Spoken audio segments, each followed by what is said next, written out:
ready. I gotta refresh. Alright, Okay, I see think everything, yeah. we should be live now. Yeah. Yeah. Hello everyone. Welcome to the third part of the Live a Hero trailer stream featuring Milk Hosamo and Arkandale, the Hosamo English Archive channel. So Hello. yeah, I forgot to rebuild the tier list. I'll be doing this in the background while we discuss the current banner units. The first person that we'll be discussing is the 4-star koala-shaped bear. Kunch, I think his name is pronounced. So, yeah. You guys have any thoughts on this creature? They're kind of a meme unit. Like, their only thing is basically fulfilling this, like, buff turn thing with their auto heal, like, new status. And, like, on their S3, it's, like, 9 turns or something, since the auto heal's, like, 5. And they give, like, flexing, the view cost thing. I think it's 9 or something. Anyways, it's, like, a high amount of turns for buffs. I'm not really sure if I buy into that buff turn meta thing, though, still. It's still in, like, a weird place, since, like, you know, people who, like, do care about this buff turn thing, like Geo Ukitaka, they just, like, remove it. And then, like, once you, like, take an action, the buff turns go down. So, yeah, I think in terms of this 4-star, he's, like, a little weird. I do think that, like, in terms of a 4-star, though, that, like, a 1.3 times, like, passive is, like, fine. Like, if I had to compare it to, like, some of the other 4-stars we had, like, earlier last year, we had, like, Sao Tome, and, like, that unit, you had to, like, wait for 3 turns for, like, your ally to have, like, full HP each turn to get the street snacking thing, to get, like, a 1.3x multiplier. And, like, compared to him, this guy's, like, a lot easier. You just, like, pop an S3 or have, like, you know, multiple buffs. So, I guess it's fine. I just don't think this unit is, like, that, like, incredible. I think they might be, like, a good welfare option, though, for, like, Geo Okitaka strats. But, like, was anybody using Geo Okitaka? I don't really know. Yeah, I pretty much think that because okay, buff turn meta is kind of still in development, but even then, if buff turns get explored more, I don't think Kunch is going to be like that amazing, because he's pretty much just numbers for buff turn, and that's it. In terms of offensive value, he doesn't really provide a lot. So really, I just think he's only here to make Geo Okitaka easier to use. And his S3, it gives +9, but because of how auto heal works, because you know, auto heal, it's like a status that counts down at the end of ally or enemy action or consecutive action. It basically, this whole thing just drains down like really fast. And like it's out of your control really. And so the point of Kunch is that you're supposed to slot him literally next to whatever DPS you want to use. So, you know, in that case, Geo Okitaka, which is kind of why he has this speed of 109, which is kind of like a good place to, which kind of like puts him right in front of Okitaka, but slower than your other supports. So, you know, that's nice. But in terms of his value for other buff turn DPS like Rokusai or Valentine Santetsu, he's not going to be providing much, and I don't see him providing a lot of value in the future either. So, yeah, but like, you know, 1.3x for a 4-star unit, it's like fine. Yeah. Like, you know, know. It's Like, fine, but really? like, it's kind of the only thing that he does. Like, he serves to be a Yeah. buff engine for certain units, and those units aren't very good right now. So, if you use him with like other maybe easier to use DPS, he's just offering like that 1.3x amp and like not really much else. So he gets like outdone by just a lot of traditional buffers. I think maybe like you just equip like an attack up sidekick on him and just call it a day. Not really, because that's 1.5, you know, which is already higher than what he provides. No, but it's like the attack up, and then Oh. you get like you have the sidekick on him, so like you know you have the attack up and that thing, so he's like shittier F Goro, I guess. You know. Comparing him to F-Goro is like not even in the same ballpark. I don't know. I think he's like borderline C Yeah, tier but- in my opinion, but Wow, the C tier. I've tried using him. It's extremely rough. His utility is like actually non-existent. Hmm. Yeah, like he's just there for numbers. Utility is just that's it. Oh right. Do you guys have like my post of the finished tier list on that from part 2? Because I was gonna ask if there's anyone that you wanted to like reevaluate for a bit. We can do that after we go through the new event characters, unless you want to do it now. Okay. You're really intent on moving Okitaka down. I need to move. Those six I need to move Goro down to D tier actually. I'd rather have the finished tier list, and then we could start thinking about relocating characters, because Okay. Yeah. You're just trying to delay the inevitable. Kunch is a budget option. He's kind of worse than most budget options, though, is the issue. Like, he's a budget Joe Okitaka support, and that's it. I do not see him being good with any other current or future buff turn DPS. yeah, I don't know. I don't think he's good. I'm just gonna put it at that. So, where should we put him, actually? Okay, who gives more value to your account? Base Monomasa or Kunch? Ace Monomasa is like literally dying. Yeah, but this thing think it's doesn't just do die, anything. unfortunately. I'm feeling C, to be honest. B Yeah. feels a little too high. I'll put him at the top of C tier. Alright. Posted, I found it.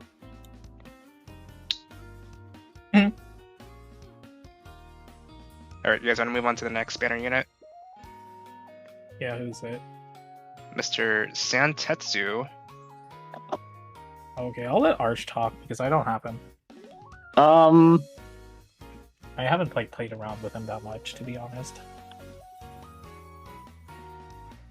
okay. So Santetsu is a buff turn DPS.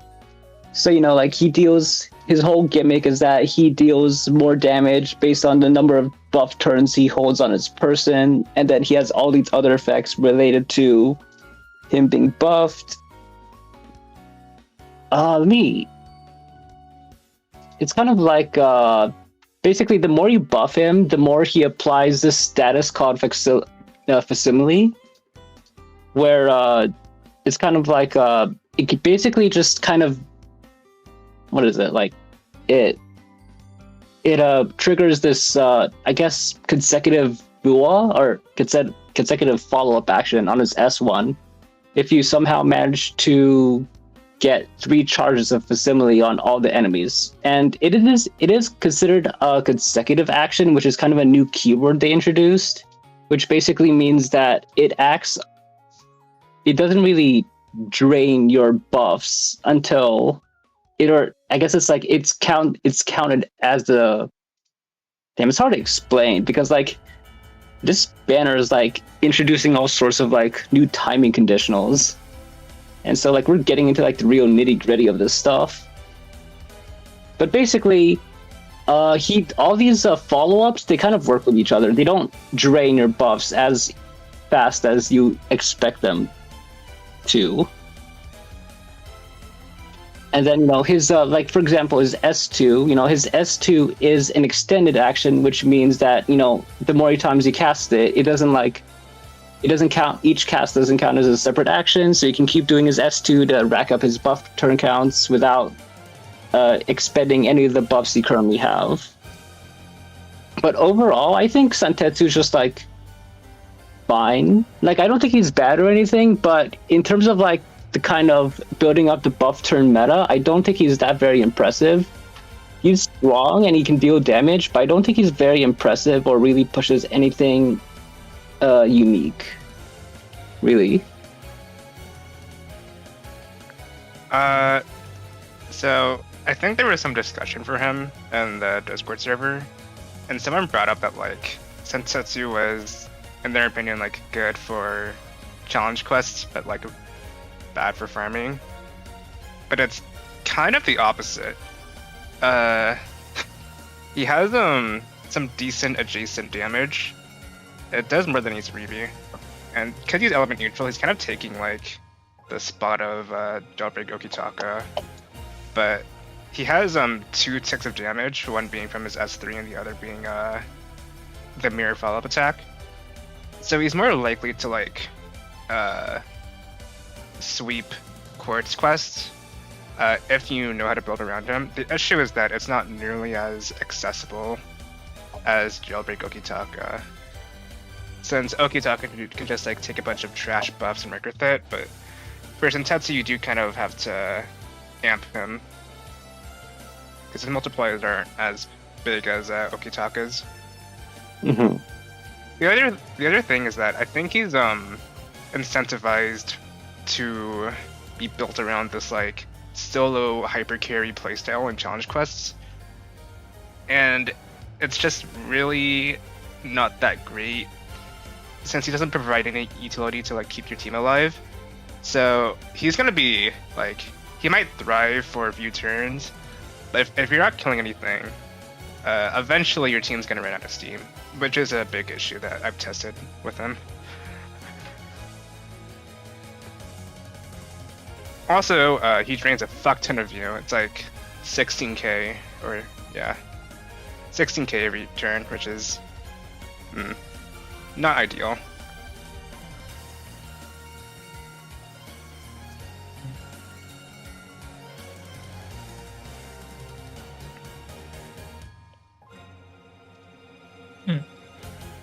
I don't have any opinions on him. I think he's like fine. I'm still like just like have his stuff on paper in my mind. Like even with using him in farming, I think like he might get better over time when like more support units like come out that are not like Kunch and shit. But like I think like Atosis right now is like really kind of carrying him. It's like kind of hard to like see him without Atosis at the moment. Yeah, there was that follow-on team that Pretty RNG posted. The issue is that it's Berserk and he's using V guys and Huckle and Nessen, so it's more like he's getting like dragged across the quest with those supports rather than him doing any heavy lifting. And he does have like decent ways to skirt around damage caps. It's just really hard in practicality. Yeah, because like it revolves around him being buffed, which is outside of his turn, and that's a lot of view juggling in practice, I think. But yeah, I guess he's fine. Tier wise, I guess I would put him in like, let me see. Did you say C? No. No, he's not that. No, not C. He's like solid. I'd say above Joe Okitaka. That's like a good benchmark for him. So above Joe Okitaka. Better than any anniversary. I mean, I think he is. Yeah. Better No, I mean, scaling like- damage. Okay, yeah, I guess.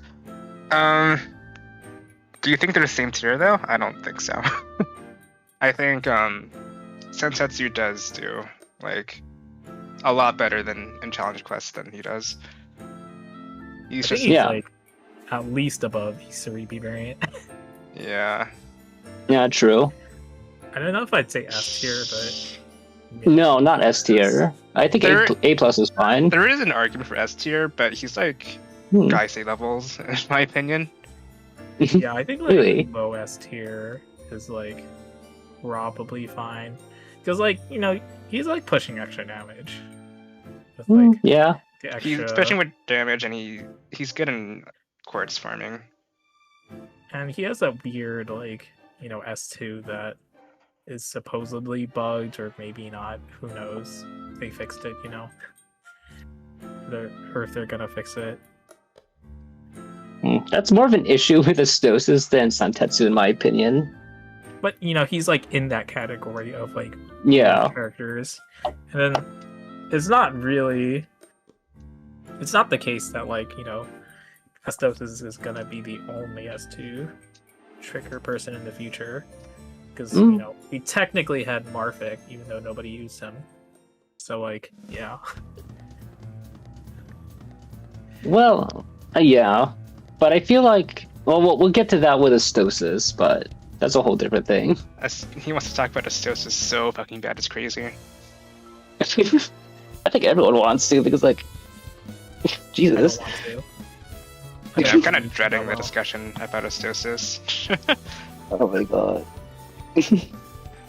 Yeah, I think like In terms of, like, overwhelming topics to talk about. it's like he can like push damage. It's like fine. He's not like Isaribi level. I mean, it could be if you brought Atosis with these. Oh. Alright, let's talk about this creature now.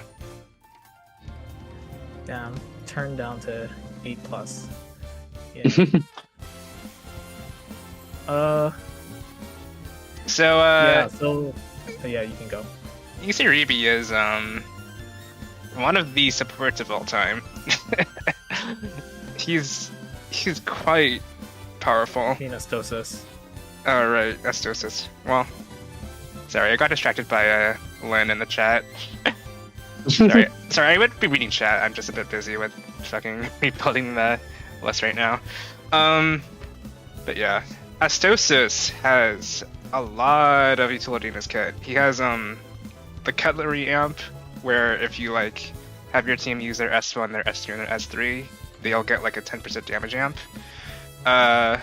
He has like free actions as long as you like keep piling buffs onto someone.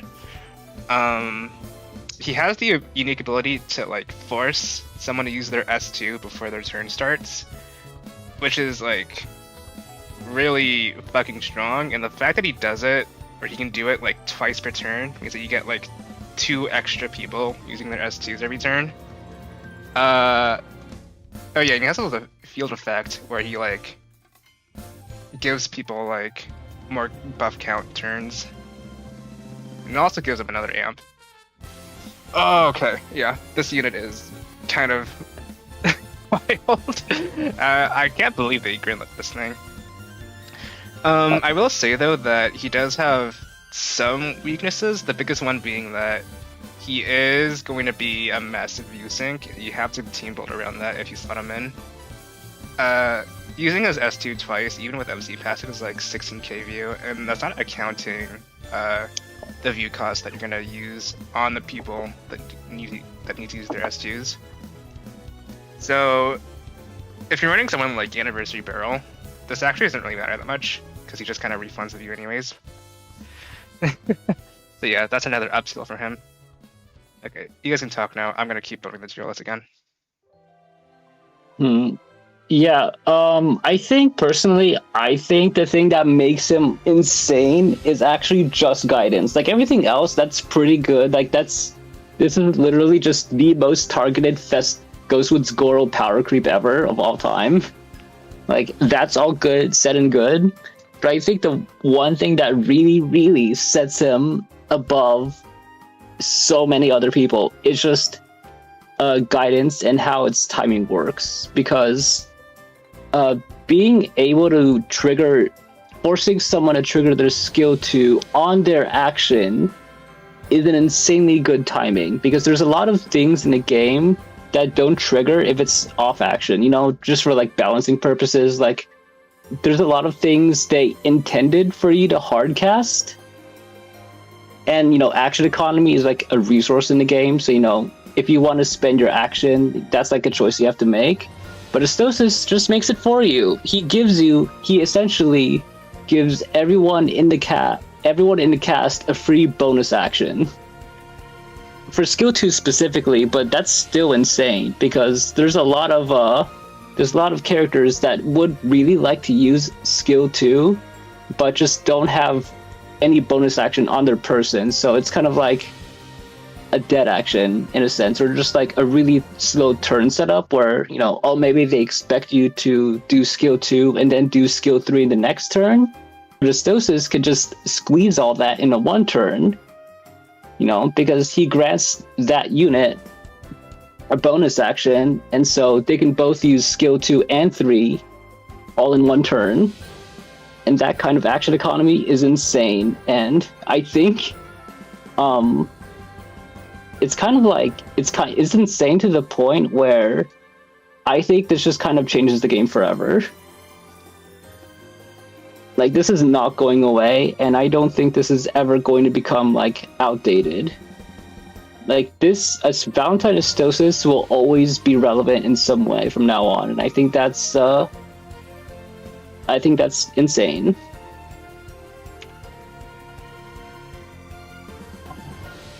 So I'll just like add that he basically just like went and power crept F Goro, like, you know, he just stole F Goro's passive, and then now has this like guidance thing, and then like,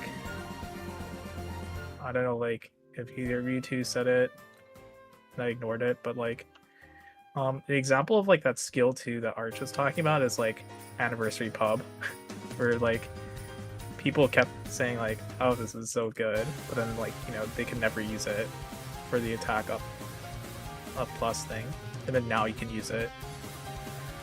I think another character that's good, that was like had sort of an underrated S2, like it was good but you could never use it, was like Anniversary Barrel, where like it was like a really good view gen skill, but it was like kind of just cut out in favor of like, you know, him using like Exio Sidekick and then just like spamming his S3. Same thing with like Anniversary Pub, and then now you have this more like flexible sort of gameplay with Atosis where you can actually tap into that S2. In fact, it's actually kind of like, if you have like, if you're like, I think Harvey said it in like in like Discord, but it's like, if you're not like getting like upscaled by Atosis, you're kind of like a shit unit. Right? Where like, you know, if your S2 was like junk, then it's like, you were probably a junk character. I do think that like, even though I think he's like a very strong support, and like, you know, better than F Goro, he's kind of like, you actually have to like think a little like how to use him, because like, you know, as you said, there's like the view cost. Well, it's kind of like Santetsu, where like he's very like view hungry, since, you know, you want to be like spamming this like guidance skill. And the other thing is that like, what is it? He's not as like simple as F Goro, in the sense that like F Goro just like, you know, you get an S1 trigger and attack up at the same time. But like, Atosis is like, you have an S2 trigger, and it's these like other buffs that are not like attack up. The other thing is that like, I think I got like trolled by the fact that like his S2 is like a field effect. So if you're like trying to use somebody else who you're like depending on like a field effect, you have to like keep that in mind. But like it's field effects are like not the most common still, but it's just like something to watch out for, in my opinion. And then the last thing is that like H-Volp is just fucking stupid. Oh right. Did someone bring up the fact that he can like trigger like actual raw extra actions with this guidance shit? Yeah, so like if you're like in that H-Volp Santetsu variant category of like repeatable S2s, then like this guy like triggers an extra action in the timeline so that a character like H-Volp, due to guidance, now has like 2 spots on the timeline due to the fact that their S2 like gives them this like pseudo weight extra action. So that means like H-Volp can technically do 2 S3s now. It's not actually like super busted in the case of H-Volp, according to Harvey, and I can kind of see it. And it's some like sands of time calculation that I don't really want to get into. But like, you know, the fact that like it's possible and like this thing can happen, it's kind of stupid still, you know. Yeah, but like I thought about mentioning it, but I'm like, I think this is gonna get bug fixed. Like I don't think they intended to do that, even though it feels intentional because Santetsu falls under that category too, and you can duplicate Santetsu as well because of it. But I don't feel like this is intended, and so there's a chance it's going to be bug fixed at some point. Maybe not like next week, but I feel like by next event, there's advertising. You should like know, like, you know, like you designed these kits. It's like you should know. Like these are like literally the 2 banner 5 stars. It's like false advertising if they remove that shit. Yeah, I do think Santetsu will probably get like a good deal worse if that shit gets bug fixed. Yeah, so like it might be a bug, it might not. If it is a bug, it's like fuck you LW. But it's like I guess it's not the first time they've done this kind of rug pull. Okay. Alright, I guess we should start talking about ranking him.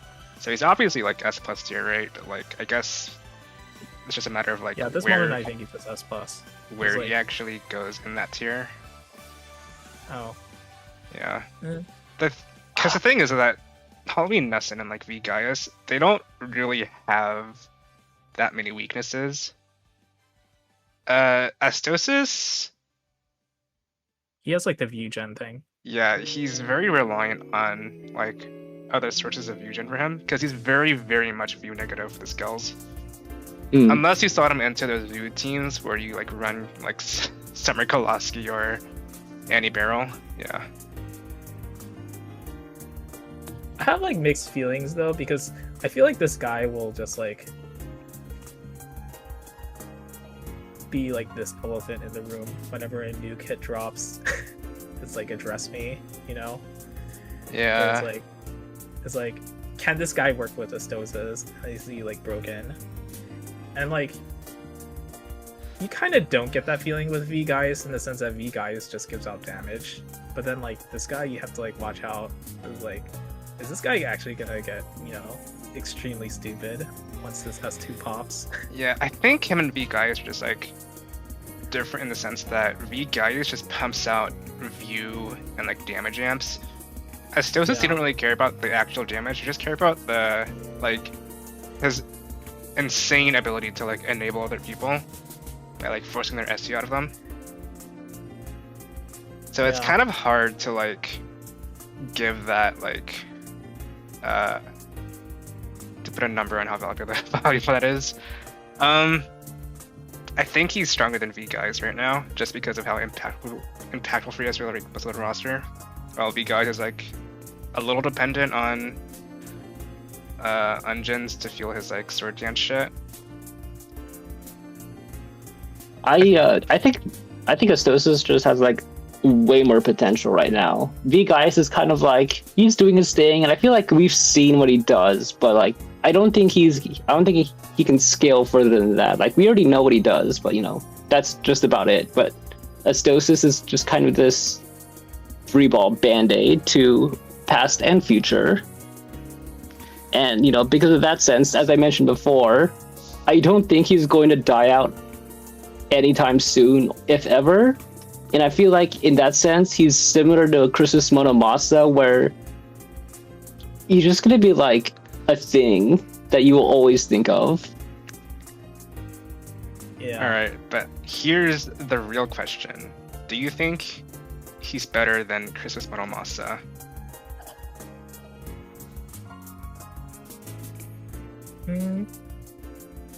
Like, if someone was asking, should I re-roll on the Christus Modal banner or the Valentine Atosis banner? Like, where would you tell them? I think I'd tell them to pull for Atosis, to be honest, because like Christmas Mono is like you get a 1.5x multiplier max, and then you have to do this like gamble on S2 shit that makes you hate the game. And then Atosis is like doing all this triple amp bullshit instead. Yeah, the thing is, I would say Stosis in that situation because I think he's just way more beginner friendly to reroll on. Chris's Monomasa is very much a partner eat. You know, like you gotta roll for whoever he works with. But like, I think Monomasa edges it out just by a little because of how universal he is. Yeah, this is a tough decision. Like, I don't trust this like cutlery bullshit gimmick, and then like the field effect is like whatever, but like it adds up. I think, like, you know, he's like doing this triple amp nonsense in addition to this S2 thing.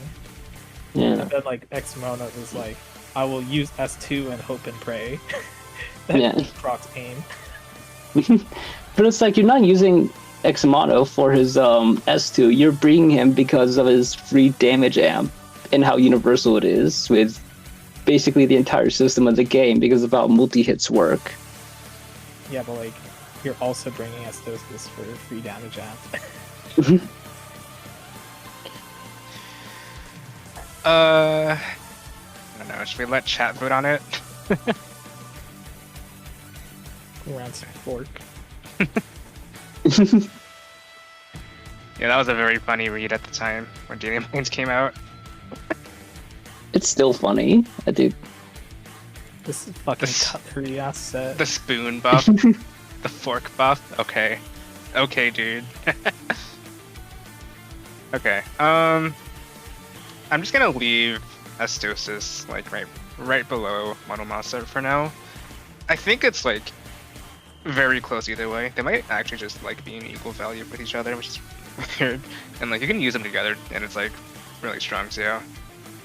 I did it with the anniversary barrel for the the Atosis like HGQ, where you like fight him in his event.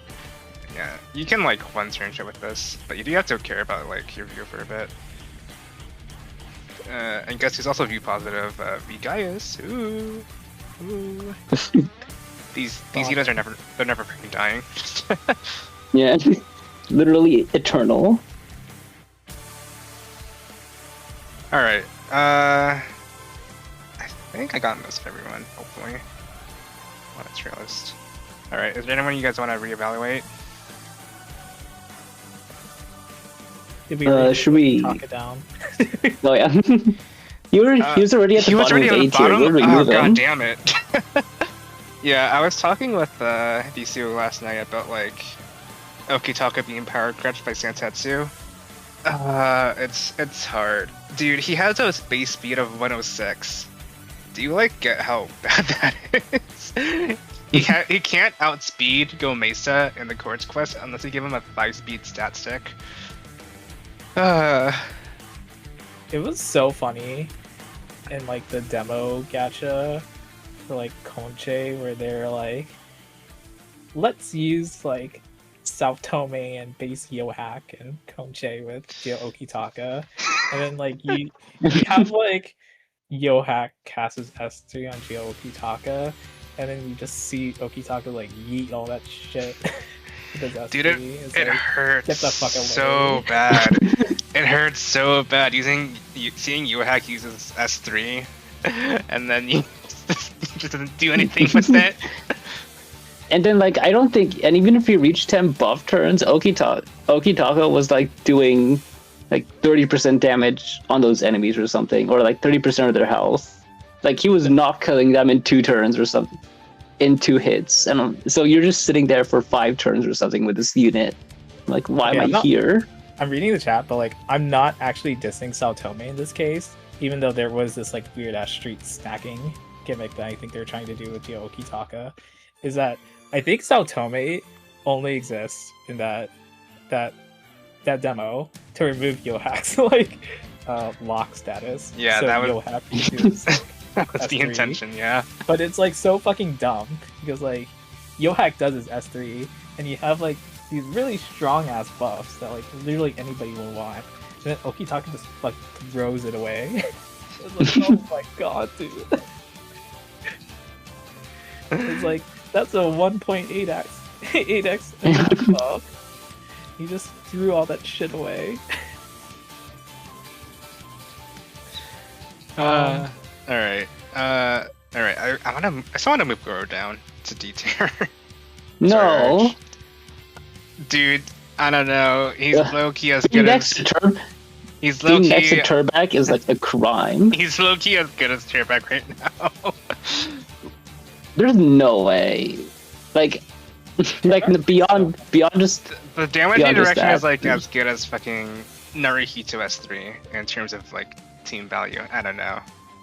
I don't think he can convince me that he's any higher. It'll give you more value for your budget clears though. Can we move Turback down at least? So it's, like, Where do you S2. what do you mean can we move Turback down? I don't know. I just don't want to see him next to Goro. That sounds wrong. That looks so wrong. Wanna see him next to Narihito? Yeah. Can we move them both down? Oh my god. Oh my god. Sorry, I'm you're kidding. going in the stinky tier. Hmm. Oh, okay. Where did I put Mark again? Alright. Yeah, I don't think he's as bad as Marfic. Or base Marfic. Sorry. Okay. I think I got everyone back up here. Hopefully. Yeah, I think so.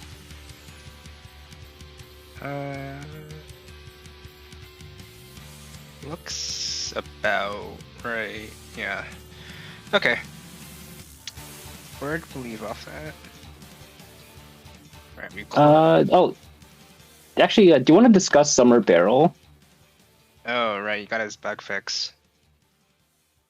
I never tested it, but like to be honest, even with the thing fix, did it like super change him? Yeah, combo's still know. pretty garbage. Like I guess like you can follow up action with him, like that's like good if combo does anything. But like, what does like combo do? I think like the only thing combo does at the moment is like feed into Summer Alpheka, right? Yeah, And then, it like- exists to be like a counter buff for like Rostabon and Lilac too, and that's it.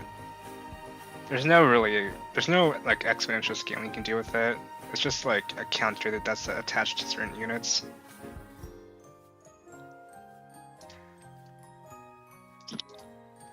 I don't think he's really improved that significantly. I think his damage is just like still too low to be worth anything. But he does make people like all fucking like stereo more consistent. So it's not nothing. Not nothing. Yeah. It's something. Just not a lot. Maybe he's finally better than Super Toshu. I thought him like right next to base Toshu. Okay. Pokey. All right. Let's talk about base Proki. Yeah. This is a unit that I've never used. Um. I think his S1 is very stupid with this gambling ass 10%. It's like, oh, it's 10% to give himself awakening. You can save on views so that you can give awakening to somebody else for cheaper. So I guess like the only skill you use him for is like S2, and I guess speed up in view is actually like kinda good, but he's still like a 3-star unit. It's just like whatever. So there is Also- something funny to think about, and it's the fact that he's kind of better than Turbek in the sense that his S2 has the same effect, but it costs 5k exactly, which means that he reaches those benchmarks for like the gauge skills for view units. No, that is actually funny. Yeah, Um, like it's not good, but it is something. I've used them unironically once for a budget clear, and that was just cope. I don't. He's just as bad as he looks. I'm not gonna say anything about that, or I'm not gonna say anything more. Be nice. That's Pookie right there. Grigori sidekick. No, I was thinking about that, but it's not the same because Grigori is like 4k or something. Turbak is still bad. Yeah, but he's better than Turbek. That's my one comment about him. Okay, let me see if I can also support this agenda. Okay. I guess 111 speed is fine. Turbek's 110. Whatever. I don't think about this unit that much. He's not really providing value, and it's 3-star, so it's just like whatever. Like I think the only skill you use is like his S2. Everything else Basically. is great. He is an S2 merchant.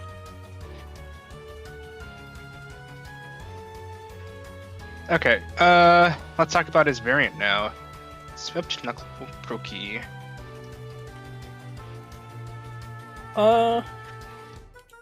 He was like weird, because like I think he was like strong when he released, and now he's like just kind of like no, nobody uses him. Yeah, kind of. You can still use him for Plessy. It is a good matchup. H-Volp does the job better, but you can still use him with Plessy. And he got upskilled with the release of Atosis. I think people compare him a lot to what is it, Simmersada, and they are kind of right. Simmersada just does a lot of wave clear, and he has good utility with his S3. But Proki does do better against solo bosses, so that is sometimes an actual thing to think about. Also, the fact that Simmersada is a good deal slower than Proki, so it's not that much of a. It's not, the power difference between them isn't that large. I'd say he's like hovering around A tier. He kind of has better matchups than like Anniversary Pub, so he's a little more practical in that regard. Yeah. Hey, he can like do more hits with Atosis now. That is true. At least that loops back into his it loops back into his hockey passive, which is nice, I guess, because hockey was always slow, since it only activates on the next turn. Yeah, I think if you use like Christmas Stereo and Atosis and LaH Nessen, you can get like 8 stacks of hockey every turn. Like 1.8x is actually like not something to scoff at, because it's like unique and Yeah. he's also getting his S3 scaled by combo, so it actually adds up. I do have a question though, but I never really kind of tested Valentine Procky a lot, but like, does hockey stack? Like, I know it stacks when you like do it, but like, if you do it, if you stack hockey over the course of a whole battle, you know, like multiple turns, do all those stacks like retain, or does your you hockey have to- value keep resetting? You have to reset every turn. You have to rebuild it. Oh, okay. Yeah. Yeah, like the stacks, like you get the attack up buff when the stacks are removed. Oh, okay. Yeah. Yeah. And then like that attack up like gets removed at the end of the turn. So it's not like you can just like permanently accumulate stacks. It's just like, you know, a rolling thing. Mhm. Like, you know, you do it turn by turn. Yeah. V Proki's animations are fun at least. Yeah, I agree. He spins around in his S2. It's cute. Rotate. Turback does not scale up with Atosis. It doesn't work that way. Yeah, I talked about it. Who was last using? night. The Who's using Turback he for this? does not get upset with Atosis. You're gambling on speed up RNG that could fuck up your turn order. That is very bad. It's L. Also, in my opinion, Viastosis existing is not enough to bring any of these units up a tier, or like any, at least in terms of like these bottom tier units.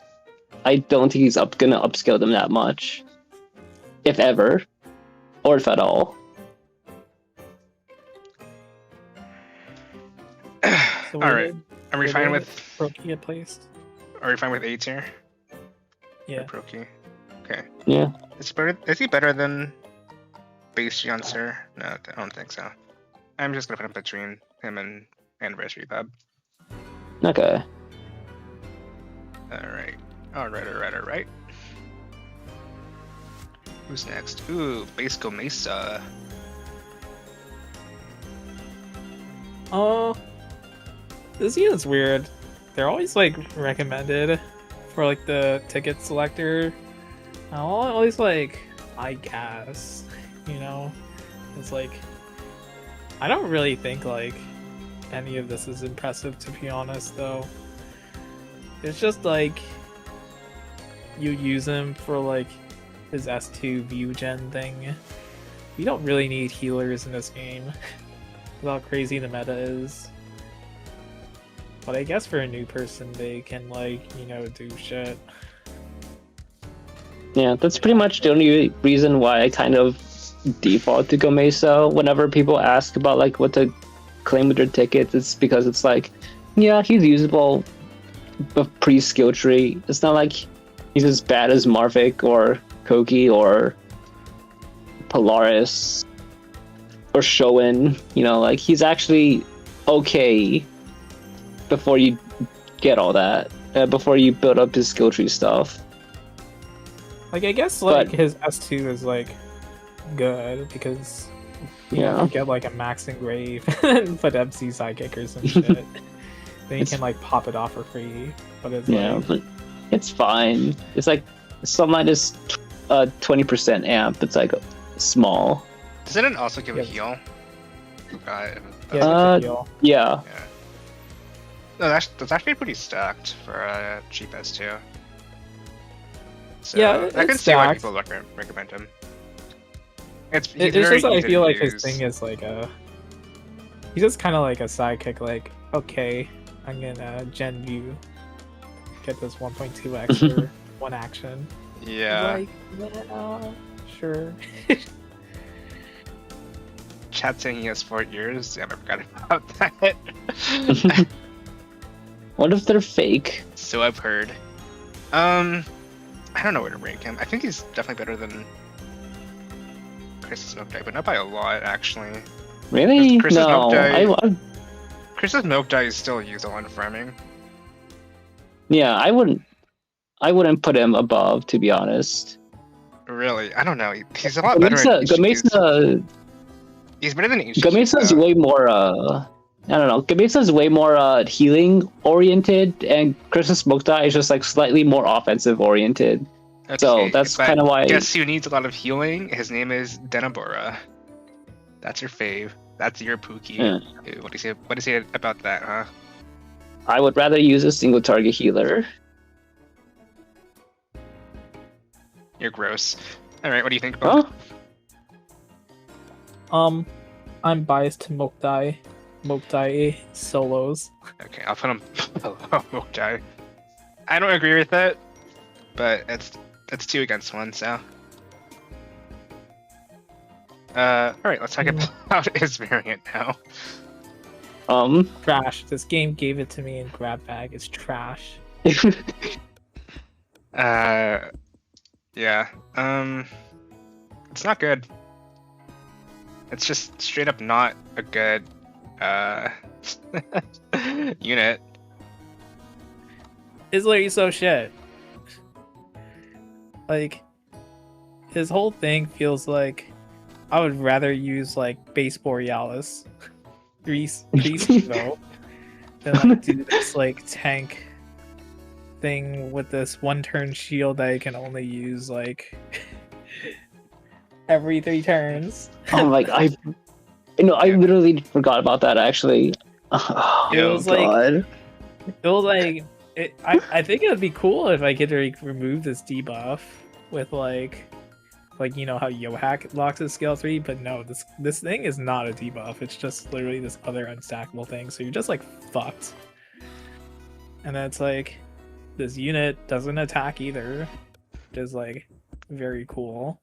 He doesn't influence the action economy either. It's really rough. He's like, what if we made a view tank? Ooh, look us up. We have Christmas Stereo now, so he's just kind of dead in the water. Yeah, like if you're not gonna attack, you have to be like doing some, you know, crazy bullshit like Atosis at the moment. Yeah, like so the game gave this unit to me for like my second grab bag after getting Water Marfic, my first grab bag. It was like very cool. It's just like some of these worst units in the game. I would say like this unit is even worse than Water Marfic. So it's Yeah, I would. I'd agree. I don't know like where to put him in D or Forgotten tier because like nobody is using this. It's literally just view gen, and it's like one of the worst tanks in the game. It's like terrible. Yeah. I tried using him a bit when release, and he wasn't that great either. There's just too much downtime when you're using him. He's doing his best. He should try harder. I don't know. It doesn't help. I that think he it's has, like one of the worst like skins in the game for like outfits. And it's like he's associated with he who shall not be named. Oh? Oh. Yeah, that's a certain person on the Discord. Oh, right. Yeah, it's like yeah, this unit is not good. He like desperately needs a skill tree, like even more than like Barrel and Alchiba. It's like this guy is like desperately wants one. He's like so bad at the moment. I question why. Okay, the thing is, I want to point out that on his skill tree, even though ignoring the big elephant in the room and that, you know, that whole self-locking thing, irremovable self-locking thing, I want to point out that he does not make himself invincible. He makes everyone else invincible. Yeah. But all he does is just give him debuff resistance. So like, wow. Yeah, he's still not invincible. That's why I'm like, this unit is trash. It's like you have to like do this 3-turn cycle, you know, but like he doesn't protect himself. So like I guess you like cast Furlong or Pokey Sidekick, you know, beforehand on turn 2. But it's like it's just like a lot of nonsense. This guy's just trash. Yeah. Oh, and I also want to point out he gives shield, not invincibility, which means that the difference between the two is that shield drains shield removes itself by the end of the turn. So it's not like he gives everyone invincibility for one hit. He just gives them invincibility for that one turn, and then it's just gone, even if it's unused. It's for one attack So, only as well. Yeah, it's one hit and one turn. It's like it's like terrible. It's like worse than like actual invincibility. He might. I don't know what they were thinking. It was terrible, like even on release. It was like, what? He might be in D tier. Actually, I think he's at least D tier. It's like I'd rather use Goro. I'd rather use Goro. I'm being honest. Well, yeah. Goro has a more comfortable gameplay loop, in my opinion. I think he's at least D tier. The only thing he's doing on the team is like providing view. It's like just use like literally any view gen sidekick at that point. Worse than Goro? Yeah. There is an argument for that. Yeah. Goro. It's like Goro, you can just do like S1. That's it for taunt. This guy is like, you have to do it on his S2. And it's like, yeah.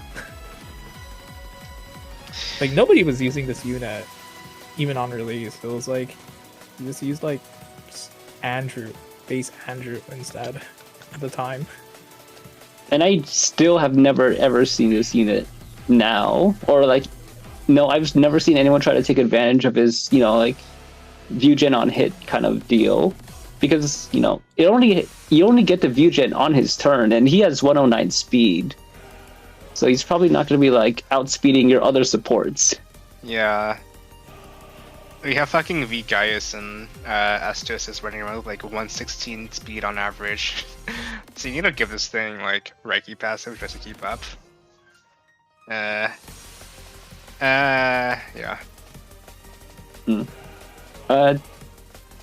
The only thing I will note is that I actually have used him, but only for the purposes of testing passives, because of how he can give he can give good luck on his S1. That is the only use I've gotten out of him, and it's just for unit testing. Not the Yoshiori discussion. SMH. Well, yeah, rest in peace. Alright, let's move on. Ooh, Huckle.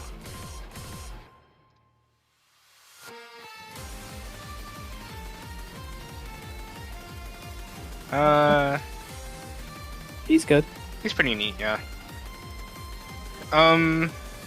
Probably not as appealing nowadays, but he's still pretty good. I think he's the only one he's like the only 4-star who can get like an extra action as a DPS, like with semi-reliability. I think. Yeah. The issue is that he's like. You can go. Sorry. The issue is that he speeds him up. He speeds himself up very quickly, which means he starts going before your other supports. So that makes it a little hard to like enable him to do more damage than that. But he is element neutral, and he does have decent damage. I actually like sometimes turn off his like speed up thing that he gets from buffs, just so that I can easily manipulate his turn order without him going out of control. Really? Yeah. Okay, I'll go in. I think he's like kind of like the ideal skill tree, like other than Borealis, in the sense that like he was like very just underwhelming even on release, and then now he like gets this double action, and like if you do 2 F3s, that's like 340%, which is like what regular Polaris and like regular Victom you have to like do some crazy conditionals for. So I use this unit quite a bit. Like in stuff like exploration and like the challenge quest. He hasn't like held up too much, but I think he's like still a solid 4-star with his skill tree. He might be upskilled by Valentine Astosis. I don't know. Maybe. What's his skill tree S2? Oh, it's more damage. Yeah, more damage and reduced speed difference. I guess. I think it's more viable to just give it to like another support though. It's fine. I guess Yeah. like, you know, if you have that all this buffing now, you get the speed difference to be higher, you know, in the scaling thing. It's still a little bit of an awkward thing, as Harvey said though, because you know you outspeed people on your team. But, like maybe your team can handle that. I don't know. Yeah, I kind of think that you have to build your team assuming the fact that Huckle will outspeed them, so you kind of have to work in reverse order. Yeah, I think like the ideal thing is like you have this like S3 S1 cycle or S3 S2 cycle, depending on like you know where you're at, and then if you're like really, and then if you just really need burst damage, you just do double S3. But yeah. I do think he has a fun cycle though. Like I think this is kind of an example of a kit adding fun and flavor to a unit that didn't have one before. Yeah, there's like supposed to be like some synergy with Reiki now too, and like, I mean, I'd say now, but like even back then, he was supposed to like synergize with Reiki. You know, Reiki's has 2 gauge speed up. So yeah, maybe Atosis might be good, since that like Atosis can do his thing on Reiki. I don't know. I could see that, yeah. But where do we put him?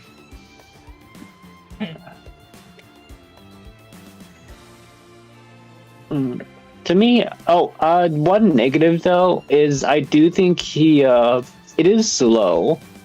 Like his whole thing is that you keep buffing him and then he keeps increasing his base speed stats so that you don't have to rely on speed ups anymore to trigger his act again conditional. But it takes I don't remember the exact number that he needs, but he does need to be buffed quite a bit for his speed stat to get that high, and maybe it's possible with current units, but it does take a while for his speed stat to keep going up, and when that happens, your speed order is going to be shifted, and so I think he really starts popping off only by like turn 3. Realistically, Maybe. so there is some amping that you have to do, and so he's not as like an immediate damage source. I think you can go off on turn 2 if you use Atosis or reevaluation, one of those two. Because I have used them for like quick clears before, but those were also older quests where the damage threshold was a bit lower. Yeah. I also don't have Farden. I think he might be interesting. Oh yeah, maybe. So it's like, Hmm. because technically all his like storybook buff things are buffs too, Yeah. But like, it is a lot of you're spending. But like, I don't know if Farden is like super good. I mean, he probably Actually- is. He's like speeding him up. It's like, Yeah. I just don't know. Actually, I don't think his storybook buffs or storybook statuses are actually buffs. I think that's just the wiki being wrong. Okay, you What? gotta do this What? stuff, Arch. You cannot say If they're this. gray, It's wrong. You cannot. if they're do that. if they're gray, they're not buffs. That's the rule of thumb. I don't care if Okay, they have but- color or not. What do you You have mean to- if they have color That's or not? Don't ask me that. If don't ask me if they that. have color, You then can't be if they like- have color, then they're not gray. What do you mean? No, look at the background. The background of the status is still Girl, gray. fuck your Yo, background. you, can't, Okay. you cannot be like, actually, the wiki is wrong to me. This you. is Oh No, but my like God. I pointed this out, and wrong says that like it's something about like it's something about how the game handles statuses or how the keywords is something. Like fields are labeled as a buff, and they're not buffs. So it's just like maybe I could bother wrong about it someday, or maybe now or something. But This is yeah, bullshit. It's like, it's a buff, but it's not actually a buff. The wiki's just wrong. Oh, this is nonsense. Oh my lord. Okay. Where do we put him? I kind of want to say like instinctively A tier, but it's kind of weird to like put him over Okitaka. I don't know. And then I Yeah. also don't like Okitaka. So Oh no. I think to be honest, decision. I feel like what's his damage like? It's kind of like he does 170 twice, and it's like It's like 340. It's like Polaris. right. Yeah, it's Polaris, but you can skirt around damage caps a bit. I kind of want to say above Hydor. Hydor, you have to like do a bunch of like bullshit for him to be good.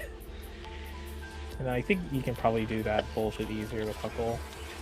Maybe, I guess, yeah, because I think Bijonzo and Santetsu like can probably support Huckle better than they do for like base Hydor. All right, I'm Yeah, because Hydor, you're just like running with that shitty speed stat. Yeah. Okay. Fine by me. Let's talk about the Huckle Echo Fighter, Exio. I think this character has been like a meme unit ever since release. Valentine it's is like- so synergy. I don't think his S2 is even really that great. It's like, Oh, it's the worst. It's his worst skill. There's like It's- absolutely zero reason to ever use it. it's like quite you bad, might yeah. as he would have been better off as this S2 just like Gen 5k VP, to be honest. Yeah. Like this character is like interesting because he has like a very high percentage cap if you like stack a bunch of like his unique statuses and then you have like the max VP, and then I think that damage is like 420% or something. And I could check the JP wiki for a bit. Yeah, this wiki actually listed it out one time, but it's now gone, and that's Oh. very annoying. But yeah, I think it's 420% because it's like you have like 5 stacks, so it's a plus 50%. Yeah, it's 420. You double it Hmm. when you're at like max view. Nobody cares about that though. It's like, I think like, weren't we like memeing on like Geo Okitaka just now? And then he's like, 500%. Like, I guess that's like not, but I guess like Exio can technically have an attack up, but it's like 420% at like, you have to have a whole shit ton of view, and then you also have to stack up these like unique status effects. Is like, who cares? And it's really like Denebra has the same issue. It's like you get owned by like damage cap. Okay, So, but like- what if there wasn't a damage cap? I mean, if there wasn't a damage cap, you just get owned by Hydor. Because like, Hydor just yeah. does this berserk bullshit. And that's also another problem, is that Exio, like being himself, can't equip his own psychic active, which is like one of the best things in the game. I think Exio is just kind of slow, he's both expensive and also slow. Because you need to cast his the only like real good way to get multi-dimensional observation stacks is by using his S3 with a lot of extra VP on hand. And I'm looking at the JP wiki right now, and you need to cast his. You essentially need to cast your his S3 when you have 22,000 excess VP, which is like insane, insanely a lot. It's a garbage big gameplay loop. And that's to set that's to set up his S3 again, because that first cast of his S3, that's doing like minimal damage. All you're doing is setting up for his S3 cast on the next turn. Yeah, it's like 320% minimal. It's like, if you have that thing, it's just like whatever. It's just like use the number at that point. I don't know. He's a better F Rudin. Oh, He does more damage. That's about it though. He's a better F Rudin. I don't know. It's like, I don't know. F Roden has better action economy, so I'd rather rank him higher. Yeah, but he wasn't in that one turn clear with barrel, so maybe he has a point. But also, you can't use Exio active with Exio. yeah. So maybe he is versus Rudin. I don't know. I think he's like around A tier, yeah. Not sure where though. Is he better or worse than Chaser Algebra? I think it's worse. Definitely worse. Alchiba is like actually doing like combo shit. But like Exio is like kind of awkward to use this character. Yeah, and he still gets hard blocked by damage caps. And like very, the thing is that you put in so much effort, and I think like a good 2/4 to 3/4 of that effort is just capped out, right? Like maybe you would get the same amount of damage with like 2 stacks or 3 stacks of multi-dimensional observation. So it's excessive for no reason. It's like pub with like Exio Sidekick, right? Is doing like 270% times 2, which is 540%. And he's just like getting it for free. So it's like whatever. Like and way cheaper too. It's yeah. I Yeah, guess and you could so argue much that better than nothing. because he view syncs better, you can prevent the enemies from doing anything too big. That's I the know, only but it's I like- actually have done that. Like try to view sync with him. But like the enemies in this game are like way too annoying that it never works out. They're always doing like this double action nonsense. That's like it's actually like very annoying. Yeah. Because he view syncs and then he adds his like own view, and it's like you have to think a lot. I could see that. Okay, is he better than Jailbreak Okitaka? I To actually be honest, don't no. think so. Yeah. He's like even more awkward than Okitaka. Which is That's like depressing. very sad to say, yeah. You miss Like, it on the Okitaka Atosis ranking? technically has like Kunch, but like even then it's like I still feel like building around Okitaka is like easier than this guy. I see. I guess that's fine. Yeah, especially with Conche in the game. Mm-hmm. Stop talking about that C tier unit. Yeah, rip Hika. You can watch the VOD though. We talk about the banner units pretty early. Actually, we spent 40 minutes talking about the banner units. Anyways. More like 30 minutes on the Atosis. Anyways, who's next? Oh. Nessen. Moonlight Nessen, yeah. Already? Yeah, because we talked about What do you Nessen mean during already? his... This is Right on like your time. Year 1 unit still. Year 1 character.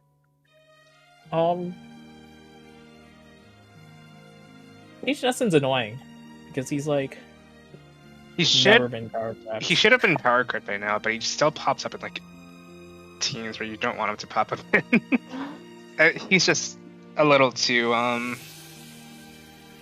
This his like, little- fucking waltz thing is so stupid.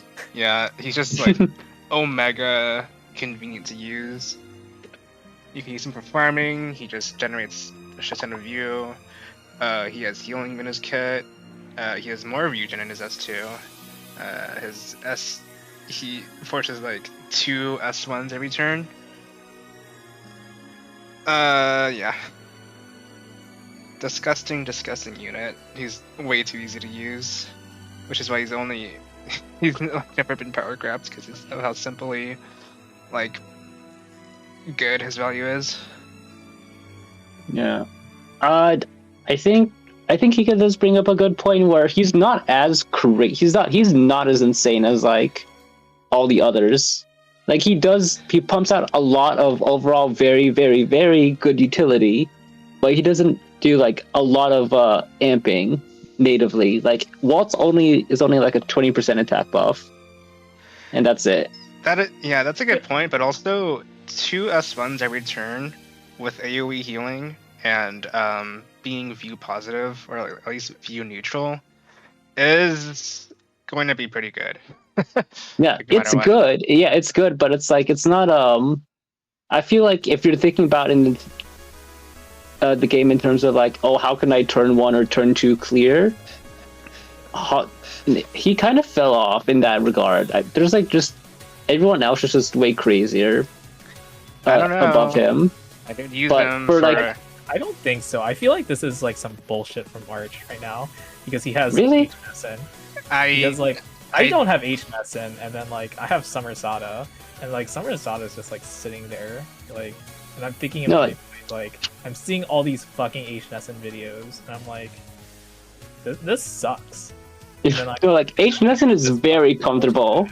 No, like he is super no, comfortable he's to use. Like, no, he's not this good. And it's like I'm literally looking at every H Nessen video. What are you talking about? No, he's very comfortable. I'm not gonna deny that, but it's like V Guys is crazier than Nessen. Yeah, no. But Nessen is just so comfy. He's been hopping in between the S plus and regular S2s for a while. He's still S plus tier in my opinion. I did use him to one turn the Moriyasu HQ with like 2 stack scenarios.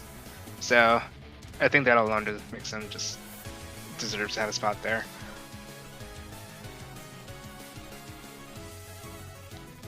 I think the extra action on S3 is so fucking bullshit too. But you're already popping off double S1. Why do you need this extra action as well? Holy shit.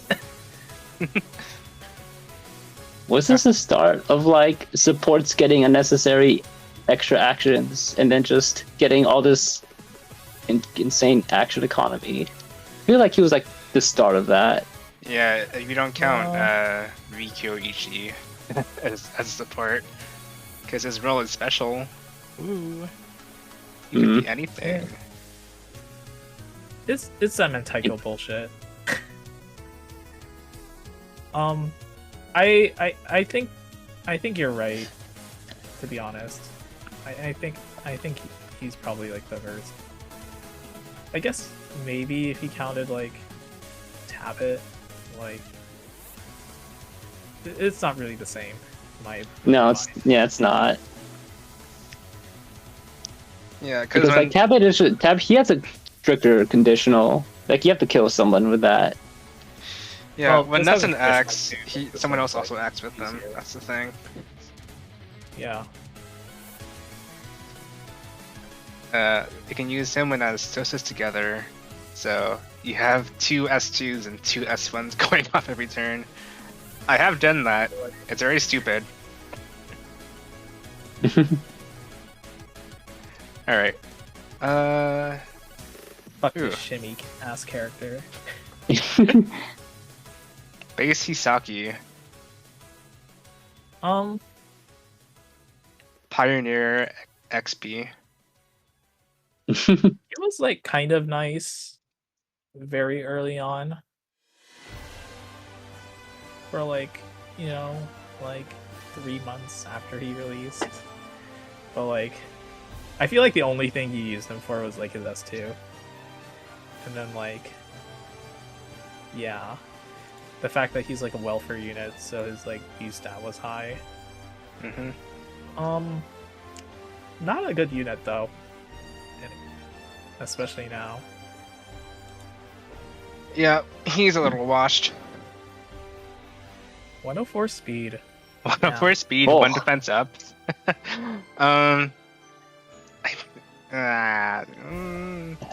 Useless S1. I think D. No, honestly, I think D tier. This is like you're doing all this just for defense up. No healing, no tanking. Hide is I don't know why he's getting hide really. I mean, I guess, but it's not really contributing anything to his kit. But being just a pure defense up support is borderline one of the most pointless kits in the game. Or Isn't his S2 not bad, but just pointless. Isn't his S2 like already a sidekick active? Like it's Andrew. Psychic. I actually think Arch is just doing slander right now. He cannot be like saying like Goru's like last C tier when his only role is to die, and then be like, That's "Hi," that's way better and then like than just defense. yeah, but like this guy literally has a view gen skill, and then you're like, Goro has to be C tier when the only thing I use him for is to like die and let somebody come in. It's like what? This is slander. I do use Taki more than Goro. So Huh? when Wait, when have you used them? when I try to do like shitty reinforced right clears, and I need like You gotta use Goro more. I'm AoE just defense saying. up. No, He I is- don't. I don't He need is to use base. like a 100 base speed tank. No, thank you. I'm good. You have to open your mind. I don't know. He has engravement. He has fan count. I think he's better than Goro. They're on the same tier, but it is unfortunate. You don't put him above Goro. It is too late. No. You can put him there, but I disagree. Okay, but we all agree that he's better than fucking Christmas Go Mesa, right? Yeah, oh, definitely. Alright, let's talk about his equally forgotten variant now.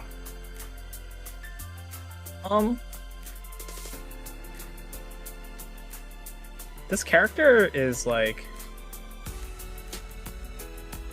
not very good. Yeah. Even on release, his whole thing of being unique was like being able to give attack up plus, but it was like locked behind this fire conditional. That it was like, I guess you're like Okitaka's sidekick, you know? It was like combo. And His stuff. main niche is like back then you could use him to like pocket Chaser Altupa because of the fucking fire conditional. Yeah. And they're still doing like element bullshit. Oh, Yeah. And this like S3 is kind of funny because like it's shield and technically, you know, you can like do some cheese with it, but like I don't know. There's so many double action on this boss that this skill doesn't exist anymore. Yeah, I think back then him and Christmas Mokdai were a bit closer, but Mokdai has been getting a few upscales with like the view archetype becoming a thing. And Hisaki's just been kind of like left behind the entire time. I think honestly it's just that like Christmas Mokdai generating view is like way better than like combo or like yeah. you know, even getting this extra attack up damage. Yeah. Like attack up. View gem plus effect is just kind of better. It's just like a good thing. That's why all these recent. That's why there's been all these like sidekick effect, 4-star sidekicks that have like view gem plus effect, like farted and stuff. Like it's I just a think the solid only solid usage that he skill. has right now is like applying aim on his S1 for that. Bond No, effect. yeah, that is actually his most useful trait right now because you can use it to like farm the bond quest really easily. That is a saving grace. I think he's the only unit other than Atosis now, but like the only unit who does damage. I don't know. Because technically Atosis can do it too, because he starts off with the double action, I guess. I Yeah. don't know. Except, Atosis also does it better because he has passive amps. It's weird. Worse than Valentine Furlong. Well, actually, I don't agree with no that. worse. Actually, wait. Let me think about that. Actually, hold up, because I just remembered they both have awful element conditionals to their kits, and I'm just like, oh yeah. I think Furlong is too expensive, and you need to give it way too hard for him to work. I think he's like around like between like Rakta variant and Ryusei. Like he's literally just Okitaka sidekick for most of it. Yeah, I'd be fine with him being above Synthak, I guess. You at least use him for farming. Yeah. Yeah, like I guess. I kind of want to bring Ryusei down. I don't know. You think he's worse than like Synthak? I guess not, but maybe just leave him there. I guess I don't really want to think about him too much. Okay. Let's move on to Maculata. Woo!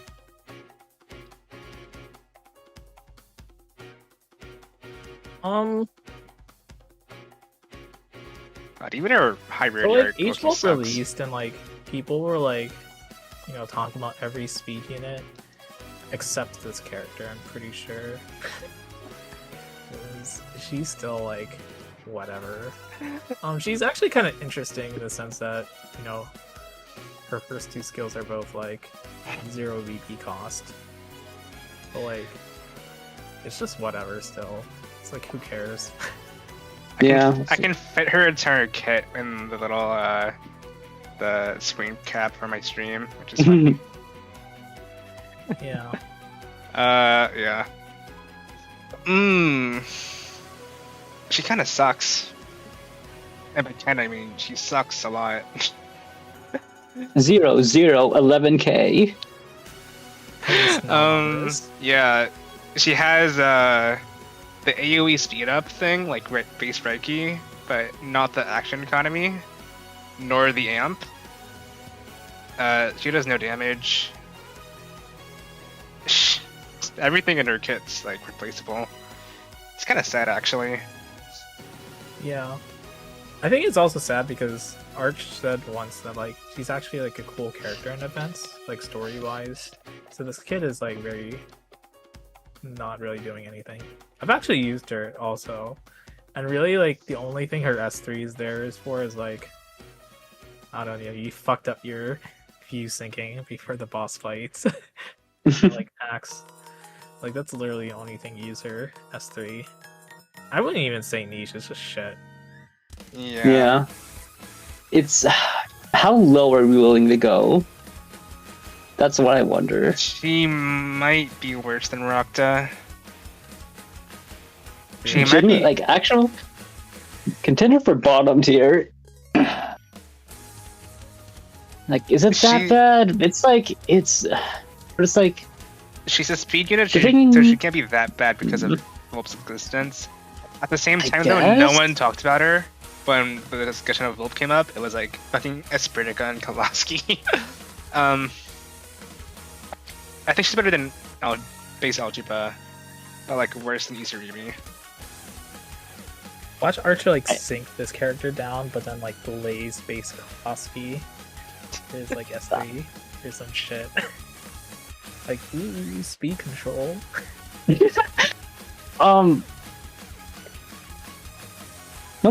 You're predicting me. I was gonna do that, but that's for later. I'm thinking. Yeah, I have no idea. It's like either D or Forgotten somewhere. She's in Like Forgotten Tier for me. I'm sorry, I don't but think people remember this kid. people literally did not talk about her. it's the most boring. It's like, this kid is so boring. It's like it's just speed down or speed up, and that's all you get. Okay, is she worse than Isuribi? That's all I'm asking. I think she's better because at least you can do what she does. Isuribi, you're not. It's almost 99% impossible to get max damage out of his S3. So I think inherently that makes him worse. I think H-Volt exists, so she's better. Like, Okay. She's not a good pick for H-Volt, but like, Yeah, like you can. Isuribi is doing nothing with any other character. Yeah, you can pop her S3. You get AoE speed up, but charges him more. That's fine, I guess. Not great, but it's fine. Alright, let's move on. Oh! Base Rutilix. Bunch of bangers today.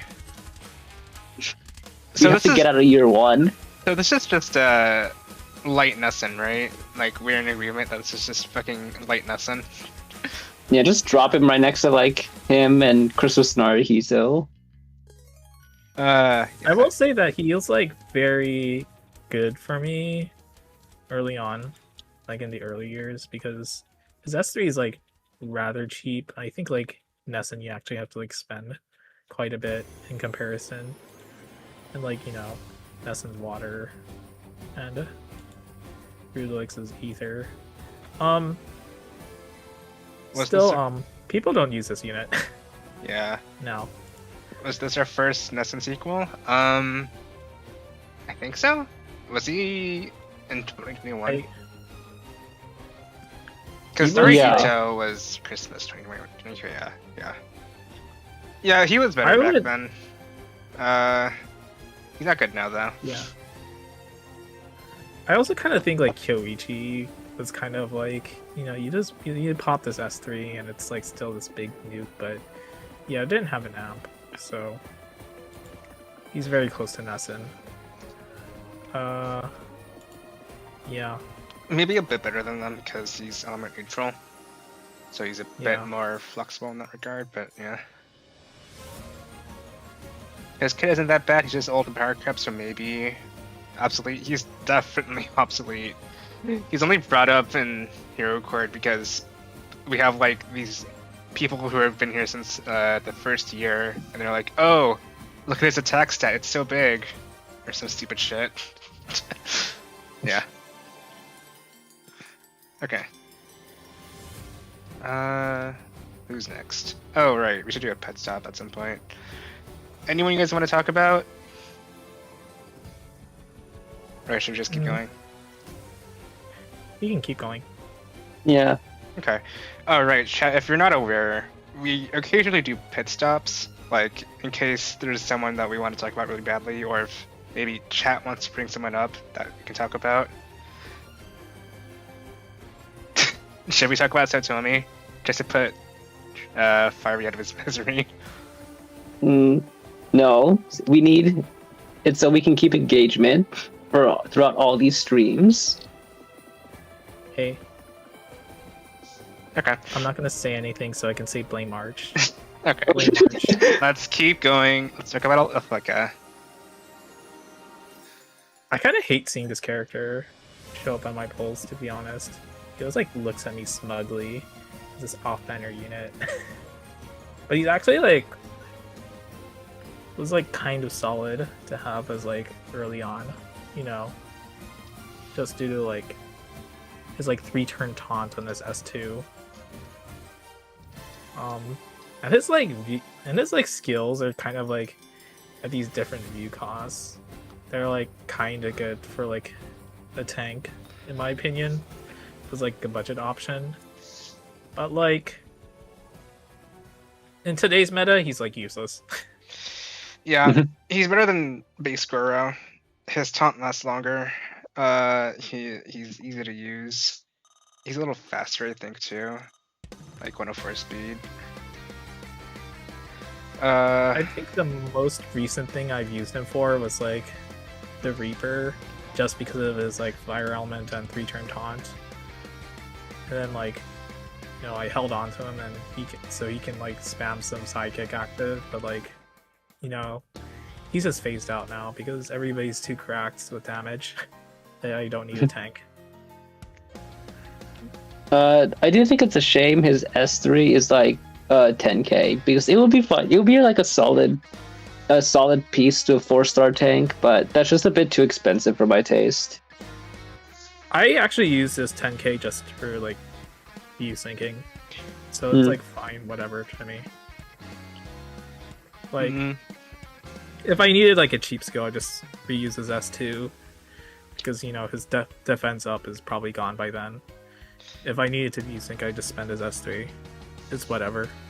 Yeah, I think having taunt for 3 turns isn't bad because you have that time to like use like a useful psychic active, and then like you can use S3 if things get a bit too dicey. It's not terrible. Better or worse than Marfic? Base Marfic? Definitely better. Because he's like somebody you can actually get and use without having to invest a fuck ton for no reason. Or like a shit kit.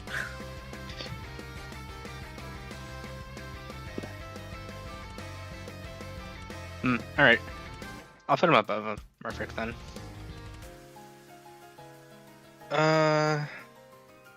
Was he worse than Subaru? I don't know. I think he's like better than Where do Crown, we? or Better than Kirsch Crown. at least. Yeah. Yeah. I'll support that. Okay. Let's talk about his variant now. This guy is like holding up combo. This is fucking ridiculous. I don't Yeah. have this unit either, and it's so fucking stupid.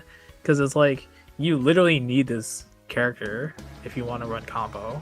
If you don't have Summer Alpheka, you're basically blocked out of an entire archetype. Yeah. Also, Arch, why is the defense down text on his page like fucked up? Oh yeah. I used Summer Alpheka as like a test unit because I was testing out a new format around Christmas Gion Star time, around that period, because I wanted to kind of spice up buffs. I wanted to kind of like color code them, but then I gave up on that idea. But then I kind of forgot I did this on his kit, so it's just like that. I could probably fix it later, but you know I gotta do that So later. you're saying that Summer Alpheka should be in the Forgotten tier? I see. True. Yeah. He kind of works at combo a bit too well.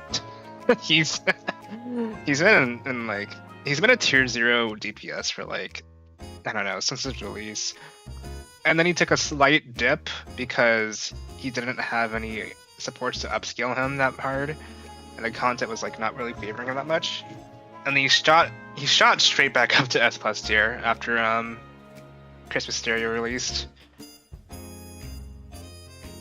So annoyed because like all of the Summer Alpheka supports on my support list are trash. They like have stupid ass passives. Right. Honestly, same. They have like Theo sidekick active still on them. It's like, what are you doing? So The one of event is my over. dude, one of my Alphecas has like maxed parallel courts on them, but it's like the base weapon and not attack, and it's like, dude, what the fuck are you doing? Hello? Anyways, yeah, it's extremely rough if you don't have this unit and you want to like use combo units. Well, combo supports, not combo units, because DPS are like, you know, they're still garbage. But yeah, stupid amounts of wave clear, stupid amounts of single target damage. It works with like every combo support in the game. And his extra attacks. His extra attacks gain view, and you also have this.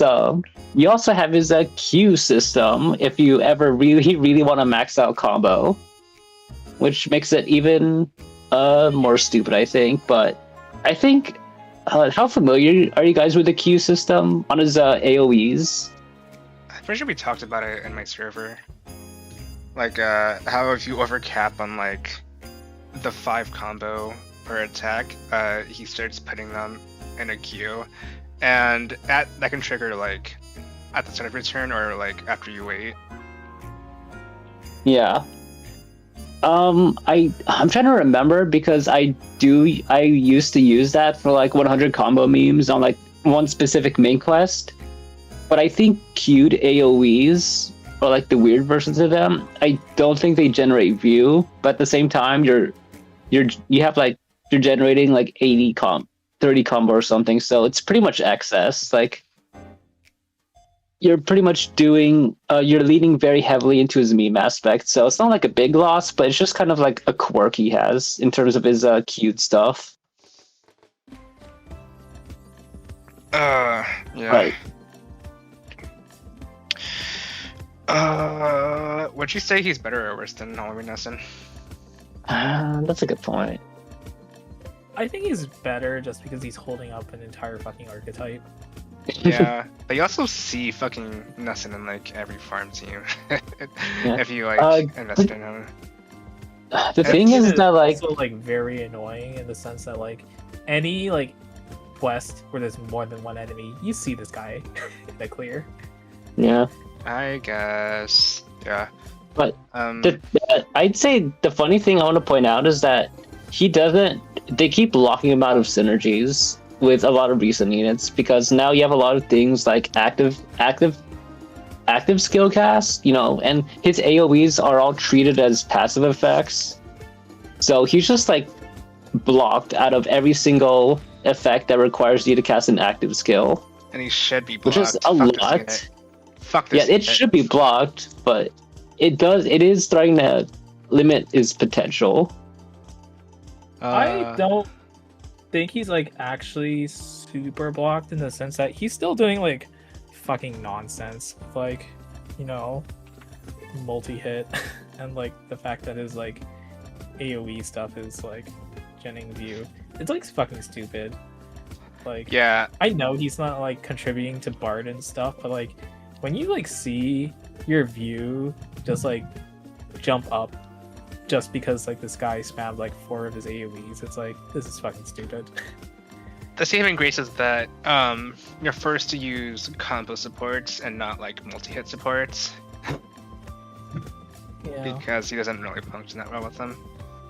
But yeah, he is the only combo DPS in the game. That's actually worth talking about.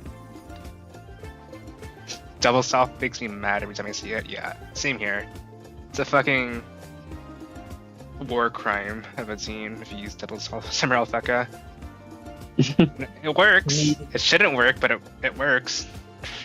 Me having to deal with like single Summer Alpha scrolling through my support list, like scrolling past people with like unmaxed passes, just these black bars. One thing I will say is that I actually use Summer Alpha for my lazy like exploration hallway fights. I just have like my Visconom set up. Yeah, he's actually like the best unit for like metal quests, like the what do they call it now, Power Stone farming quest.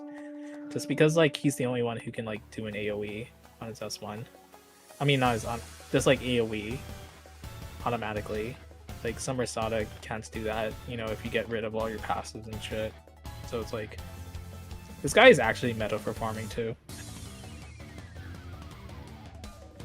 Kill him. And it's like very annoying to me. Double foul harassment, double X stereo compliment. Yeah, I agree. So true. I really want them to like go with Lilac or give him a skill tree or whatever, just anything. Lilac is keeping the archetype hostage. Yeah. Seeing Algebra take fucking half of Lilac's passive, but like not the amp is like, huh? Like they can't even let us have proper side grades for Lilac. It's so sad. They can kill Festival Goro like this, but they won't kill Lilac. No, Like it's coming. I think it's just not gonna be on the shit units. They're gonna make it on like the new new shiny unit to make money. They keep cutting Lilac in half and going, "Why aren't you hungry?"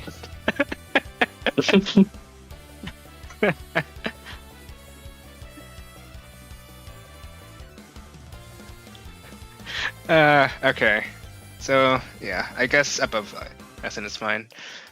Let's talk about base shaft. What some whiplash power difference. This unit's interesting because I think early on, the only thing people used him for, by people I mean Baro-san, was like his S2, because it was like Death Down and view gain. And if you think about it, that's just kind of like shittier X-Smoke die. But like he was earlier, so like it makes sense, I knew you were gonna bring up Baro-san. Isn't this just like a better like Naruhito sidekick active? yeah. Yeah. The problem with this guy though is that he's like 106 speed. Oh yeah, that's that is an issue, huh? I will say though that his S3 still kind of looks cool for like a year 1-ish unit. The fucking Mario Party board summon. Yeah.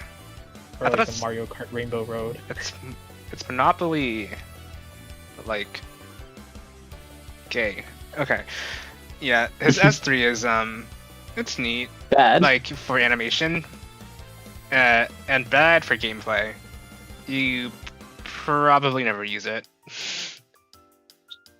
It sucks because it's random. Like the effect is just kind of whatever, but the fact that it targets a random ally is actually pretty bad because you have no way of guaranteeing if it's going to trigger your DPS or some random support that deals like 60% damage and speed down with an attack stat of 1.6.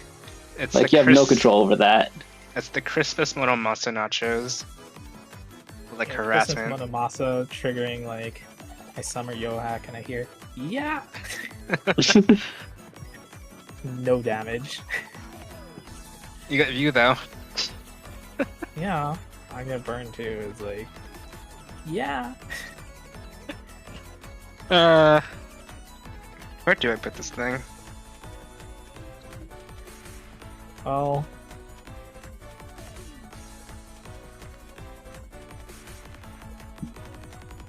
Can it be decent with a skill tree? Yeah. Yeah, I could see that. Okay.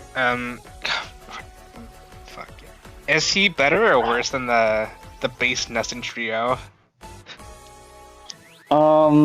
he's like worse because you can get value just by running Naruhito's sidekick. It's like not that big of a deal. Okay. Yeah, that's true. I could see that. Yeah. I think the issue is just that he doesn't have an archetype anymore. Like, Yeah, you could argue that you can use this thing for view, but it doesn't breach the 5k threshold. You could argue that he's good for follow-ups, but it's random, so it's not good either. He has no passive amps either. He's not good at defense. I don't it's like know. even if he say this guy's like S2 is better than Naruhito's sidekick, the problem is that you have to run this unit at 106 speed. That's like how about that? Better than Kunch? I think he's like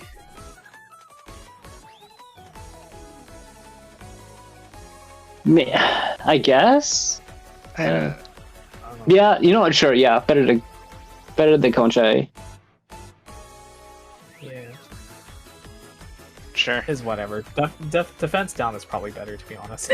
Like whatever this guy's putting out. Okay. I'm fine with C tier Shaft. Now let's talk about his other C tier card, Separate Shaft. It's not actually C tier, but you know. Garbage. Okay. I have so Here's your time I to have shine. You got like a 61 engrave, 81. yeah, it's 60, but I feel so mixed on this unit because I think I've used them for more technical clears than my Summer Toshu, and I'm being so real. That's what happens when you And have That's such a shame. that extra And action unfortunately, economy. you're in the stream with like the one person who uses them. Like I used him for his kit, just happened to fall perfectly into what I needed for that. What is it? 3-turn Summer Astar clear for the Furlong Challenge Sim because of his extra action. Like I still think his S3 costing 12k is so stupid and really not worth the extra action. But I mean, it worked. It was good, I guess. I don't know. It's so weird. It's actually really funny because it's like, what is that? It's like it's Huckle Sidekick, but it's like 2 turns, so that justifies like it costing like 10k view more. Sure. And then the other thing is that like, you know, you speed up your guy, and like they act before Shaft now, usually, right? Yeah. It's like weird because like Summer Shaft is now like later on. I don't know if that's a good or bad thing, but it's definitely an awkward thing. Yeah, it's awkward. I've tried using that before, and it's just like it's weird.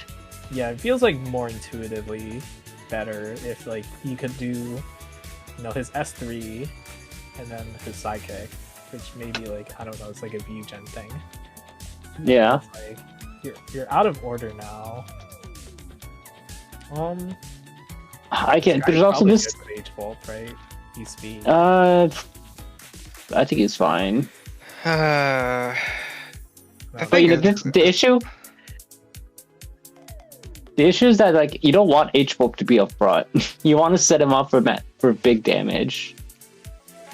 yeah, his S3 does speed up for 2 turns, so Volp will do like a 1 follow-up, and then he has a 1 speed up turn left, so he still goes like before Shaft now can do his extra action.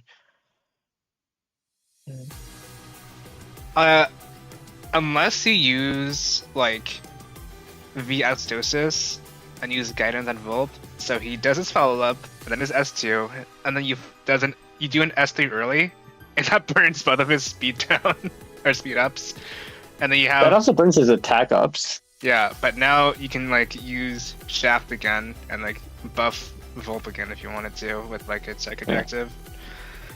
Not as S3. That sounds like you're fighting.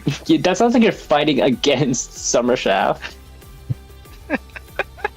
I mean, that is a way to upskill him. It's not a good. I think the intended way they wanted you to use him, aside from like just buffing other units, is to buff himself. But like that's just a boring way to play. And his S2 only does 160%. It's not impressive. Oh, also, this is not Vlaham's speed bullet because Vlaham gives himself attack up, and so you do not need a buffer. But you could use it on himself. Ooh. I don't know. I guess he's like B tier. Begrudgingly. He's better than his base version, so yeah.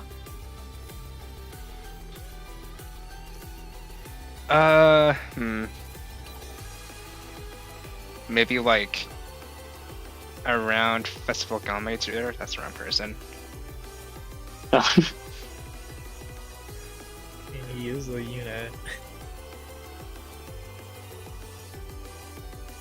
I guess. Sure, whatever. I don't feel too motivated to argue against or for, so it's just kind of like, yeah, just drop him. I'm sure you'll feel motivated to argue for Kowalski, though.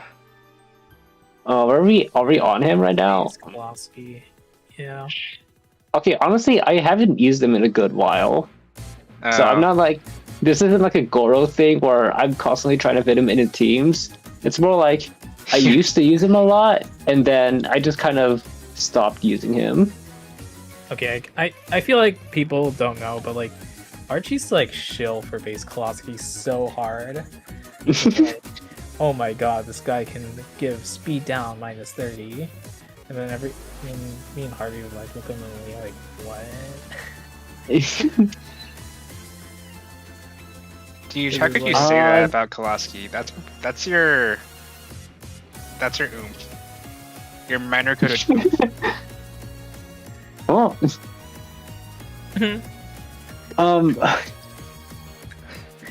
I don't know. It's like overcharges. I guess overcharges is neat. It's like I kind of see him as just like Sunyaki, you know, like where his S3 is basically just a shutdown. It's basically better silence, in my opinion.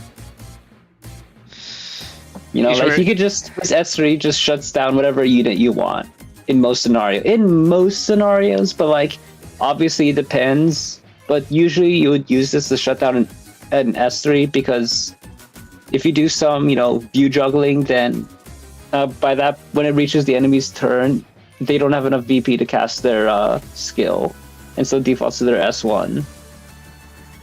Archie, can I respond to Lucky in chat? Arch is dying?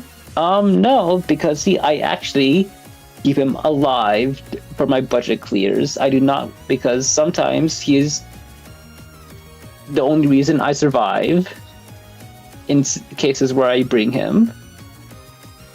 That's depressing. This is not like Goro.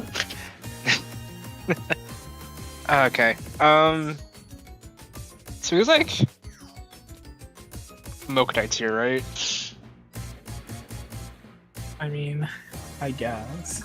It is like super speed down for 2 turns. I mean, Yeah. 2 actions. C tier gem. The thing is that you can give super speed down if you use like Kowalski Sidekick active. Yeah. So, Honestly, I don't really feel that motivated to like defend him because we have Theo, and I just feel like I can just tank a lot now. I see. Or I feel like, or I feel like if you have the reason, I think the reason I stopped using him as much is because like, what is it? It's kind of like if you sometimes it really depends on the enemy skills. Sometimes skills are just unavoidable, so it's kind of like there's no point in bringing him because you can't shut it down. Or sometimes you can actually just do some weird gimmicky view gen or view juggling, and through that you can also just bypass the enemy S3. And so, you know, if you could do that, then you don't need overcharge.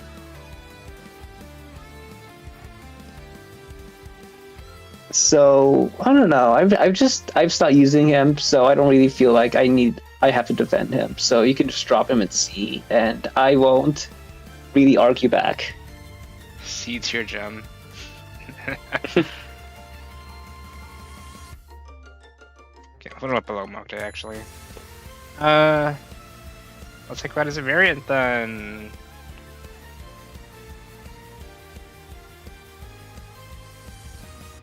I'll put the pest filter on as a variant too. Jaundice rat.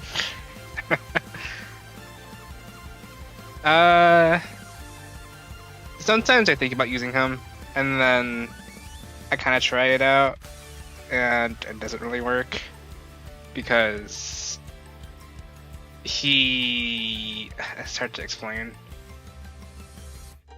You need to commit too hard with like all of his skills but like they all do different things, so you can do one at a time.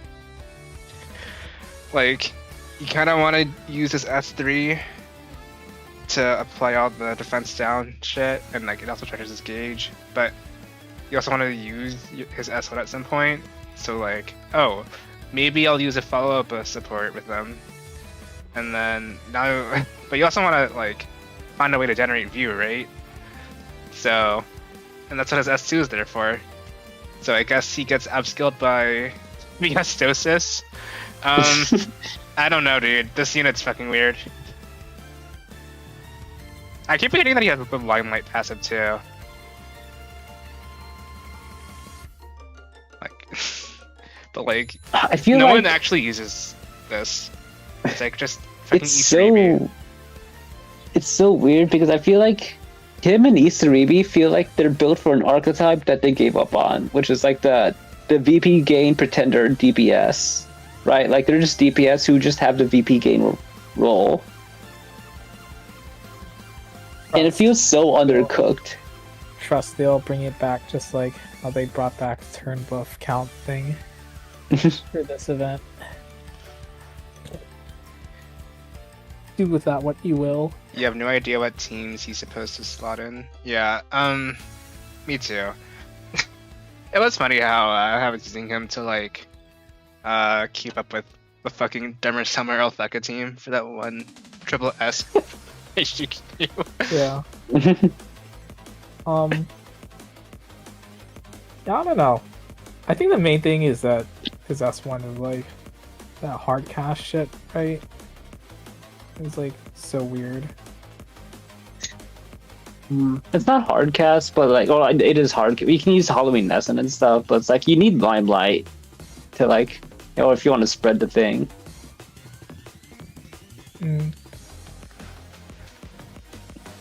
I don't know. I do not know. CA is It feels like a basic DPS, but just upgraded. You know. It'd be good if his role tag is like view, but it's not. It's attack. So. Oh, that's true. I forgot about that. Huh. Supposed view-based DPS, and then they release Anti-Barrel and Brood, and they're both attack as well. It's like Limelight is just like one person, so. It's just Isaribi, dude, and like Huli if you hate yourself. Yo, Polaris. It's weird because they were just being up two spotted because they're pretty much just the unity that has a tag member for mechanic purposes. Perfectly when Summer Haster and Summer Yohak banner dropped. Yeah. I don't know what they're doing with this kit. He hasn't been relevant since forever. It's just like, it's kind of cope, to be honest. You use this S3 for your view sync. You use this S2 if you need view.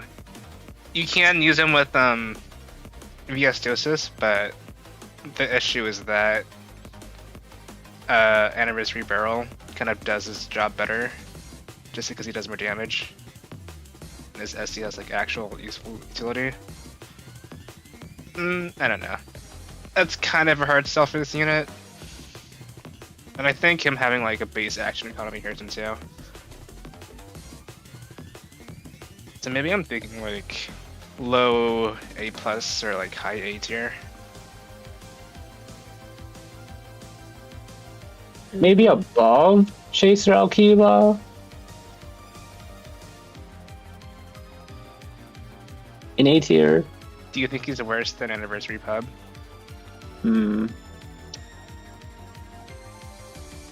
I feel like yes, because I feel like he's trying to support a dead archetype, or like an abandoned archetype, I guess. I guess we should like think about like their best teams right now. I mean, like, do you see Summer Koloski teams or anti-pub teams? I feel like I see anti-pub teams. Well, we see pub teams because it's like super omega popular, you know? Yeah.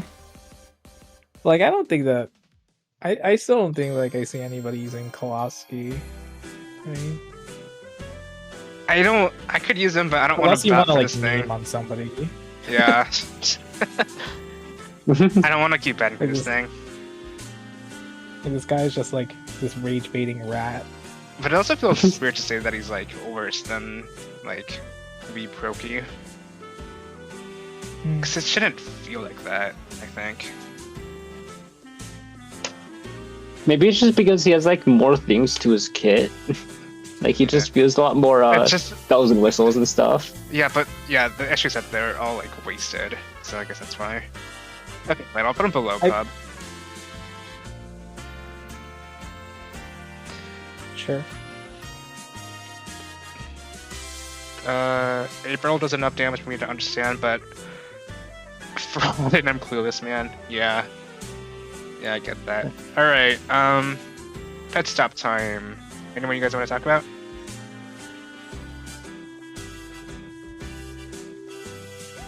No. Don't. Yeah. Okay.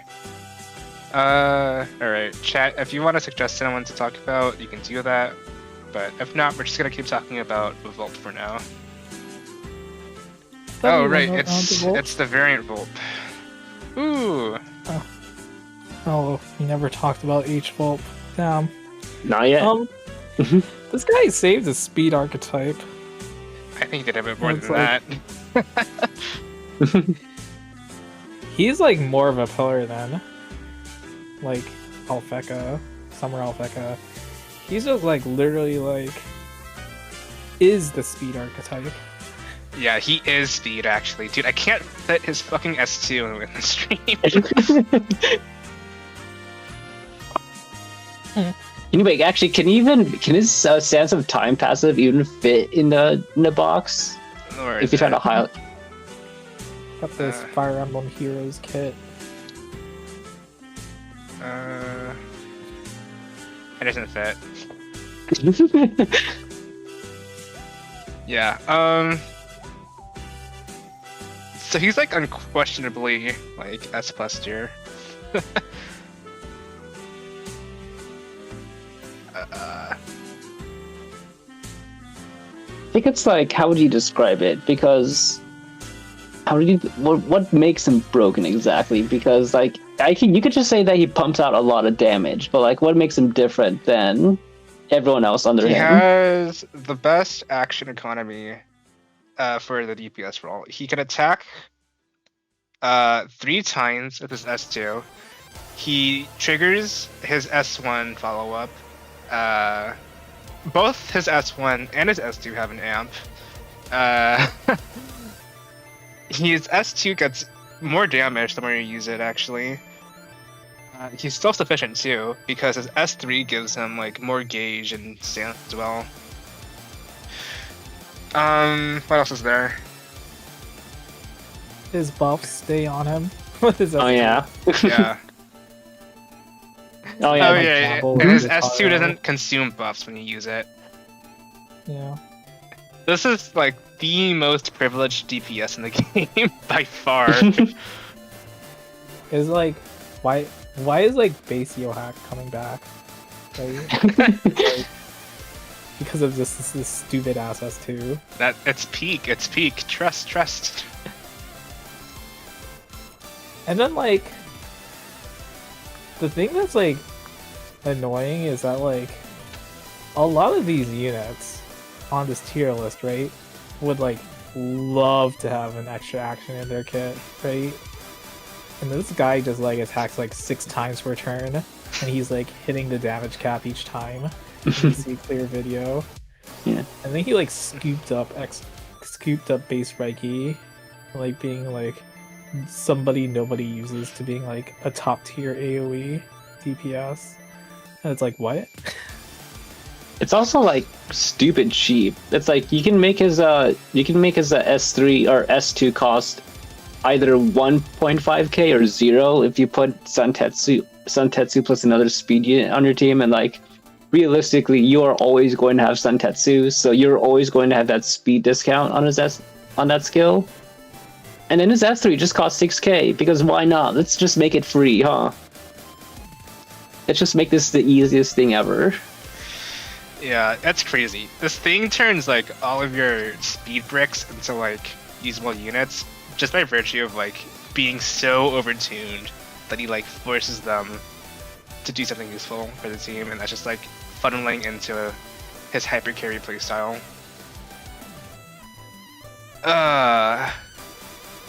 Even his Also- like show like simulator, right, was like looked like an AoE sort of spam quest, but like you see like the 2-turn, 1-turn videos, and it's like this guy just like killing every enemy.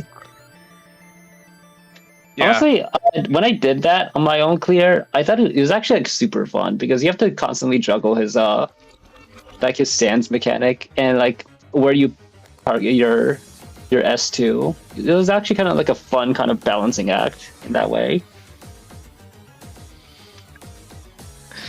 Yeah. I guess the saving grace here is that he's not that ideal for farming. That's it.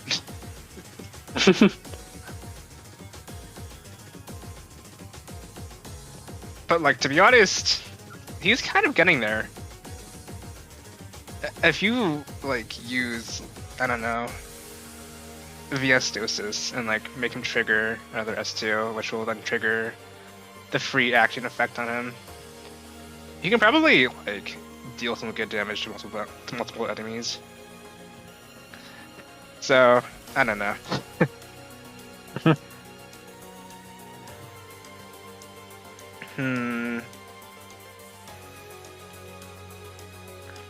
And I guess like you kind of have to run him with other speed units, whereas like with Hydor you can choose between speed teammates and like or just like go all in multi-hit.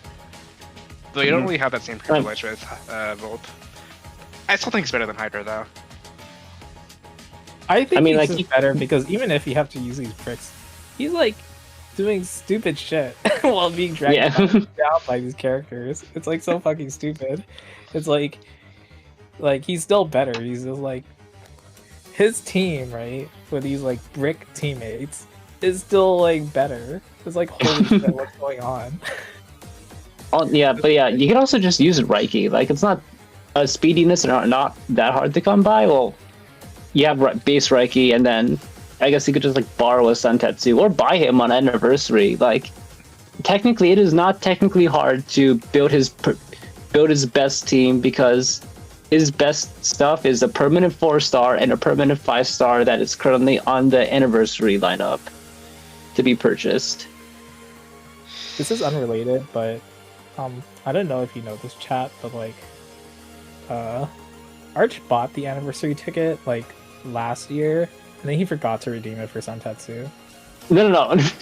Like, It's he not forgot that. to buy the ticket. Yeah, I forgot to buy the ticket. So I still. he was like saving up for like Santetsu for so long, and he just forgot to buy it. Okay. I will admit, even though I'm still like a little salty that I'm technically 1 year behind on my Anniversary tickets. Yeah. Halloween Nessen reran a little bit after that, and I got him in 10 tickets. So I 100% believe that me forgetting to buy Santetsu manipulated RNG enough on my account to allow me to get Halloween Nessen that quick. Because my hardline on that banner was 10 tickets. Like it was literally the last ticket I was gonna drop on that banner before just accepting I was not gonna have Halloween Nessen on my account. So I think it was worth not buying Santetsu if you think about it like that. To be honest, the selector this year wasn't like very good, in the sense that it was very actually annoying because they didn't put Kanes in it because like his rerun was like sort of concurrent, so it was kind of annoying. Anyways, back to H-Bulb. This guy's stupid. Oh, did we talk about the bug thing again? With Atosis? Yeah. I think you mentioned it, yeah. But yeah, he's in that crew of like bugged units, well, supposed bugged units where you can duplicate it. Yeah, this guy's like stupid, and like you see him in a clear, and he reminds me of like Festival Koki, to be honest. You remember like that time, like the year after Festival Koki released, and then you just see a video and it's just Festival Koki spamming his S2, the same shit happening again, but with like each one. Yeah.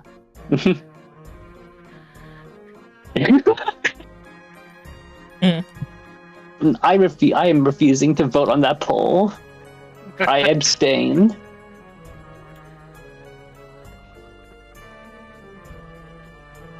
How do I pick both options? Alright. Yeah. So, he's obviously an S plus here. I guess Yeah, the only thing that that's we a- can talk about is like where he goes in that tier. Same with Atosis. He could still get carried by X Mono for even more damage. Yeah. So he unbricks for speed units, which is really good. He's not as universal as Monomasa, but he does have more of an impact for those teams, I think. Just because he does so much damage. I think Atosis is. I would consider Atosis to be better because it's kind of like he's just way more universal and can apply to like basically everyone, past, present, future.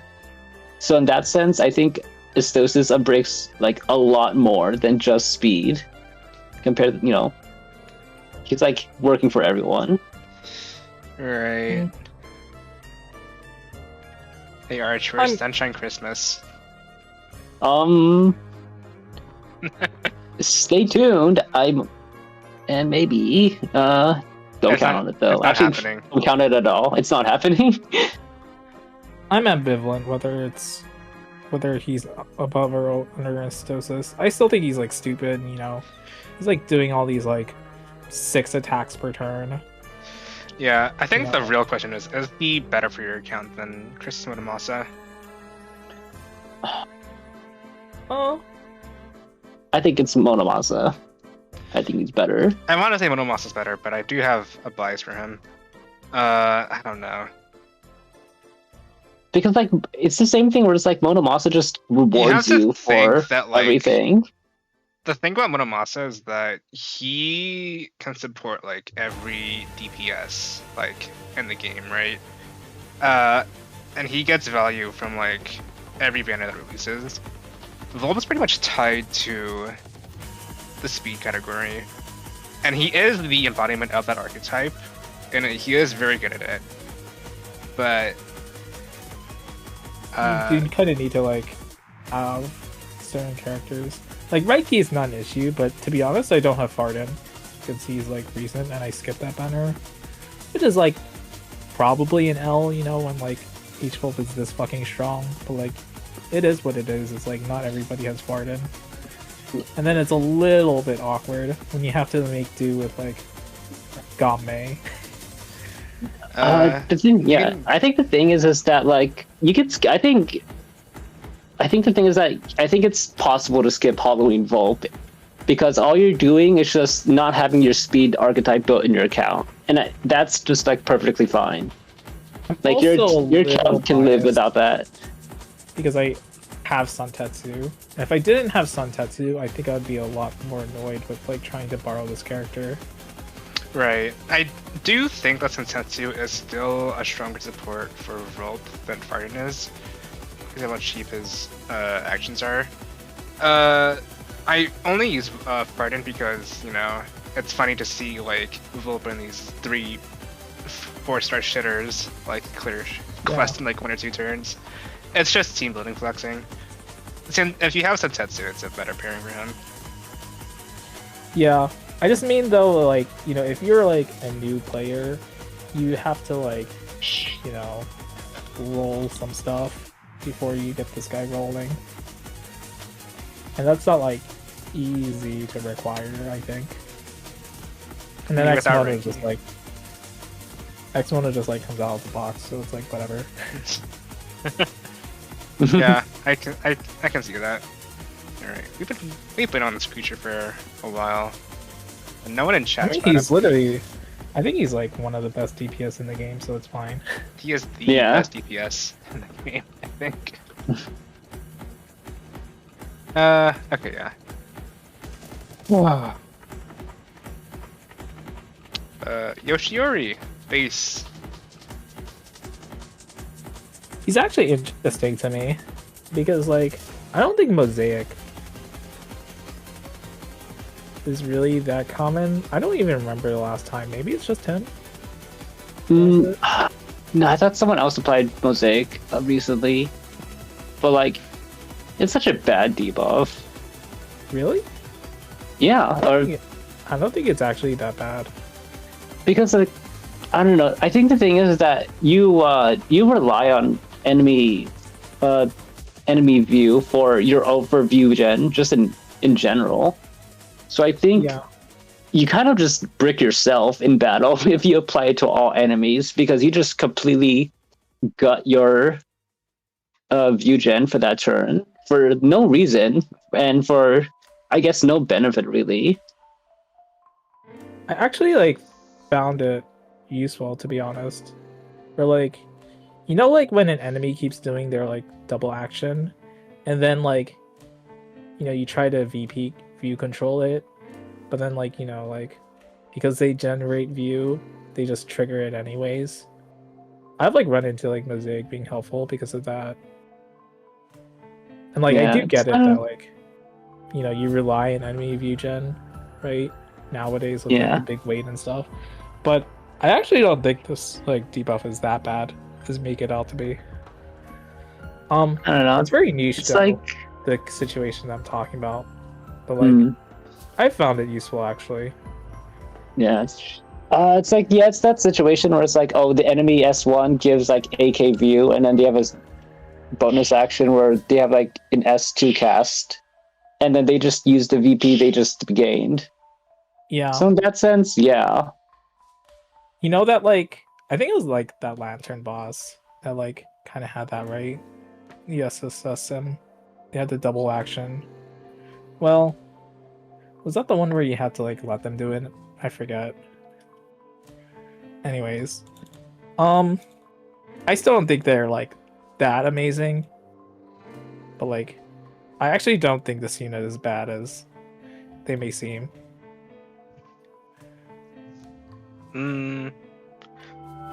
He's a little bad. I am disagreed with. Maybe you're right in that he's not that bad as some people say that he is, but he's a little bad.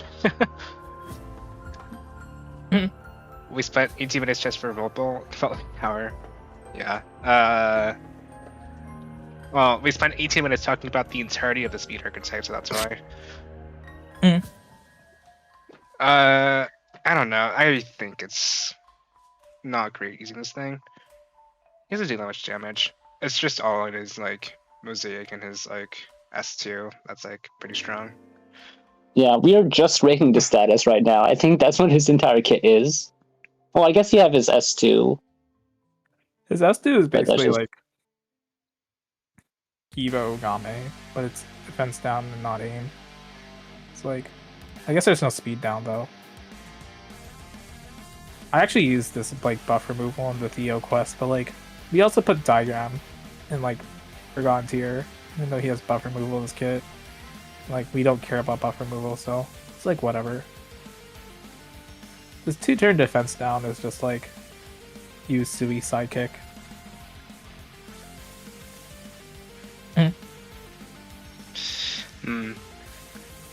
Honestly, I could have him C tier. Maybe, like, below V Shonen. But feel free to make your own arguments for or against that. Looks at S2 as a Lower. shaft core.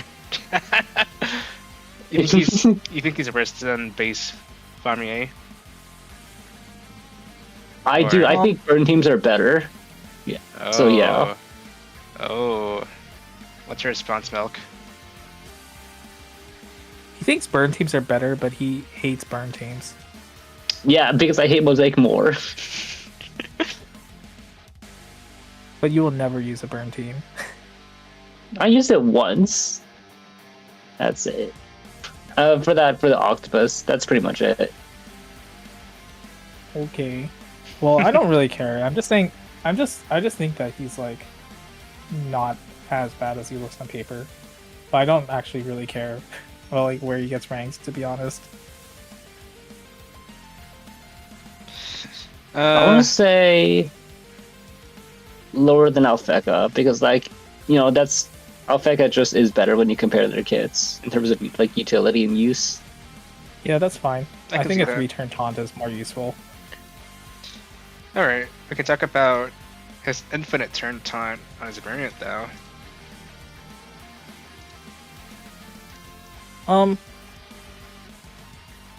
I think you all should like ignore Arch's opinion on this character. Huh? I haven't even said anything. Having this unit for like testing purposes and shit. It's like, oh, I want this unit so bad, so I can like test people while this guy does nothing. Okay, well, I have Christmas Stereo now, so that statement is no longer valid. So this is why you don't listen to him. Literally. It's like, Well, you invited me on this stream for a this guy is so reason. good because I get to use my other guys while the other guy does nothing. I'm like, oh no. I'm not taking my testing into consideration whenever on my talks. Like, to be serious though, I think this unit was like very interesting on release just because like they kind of like just did their own thing while the rest of your team could like safely do their own thing. And I feel like we talked about a unit that was like that. That was like, this guy is just like there to like soak up hits while the rest of your team is like safe. Christmas Polaris.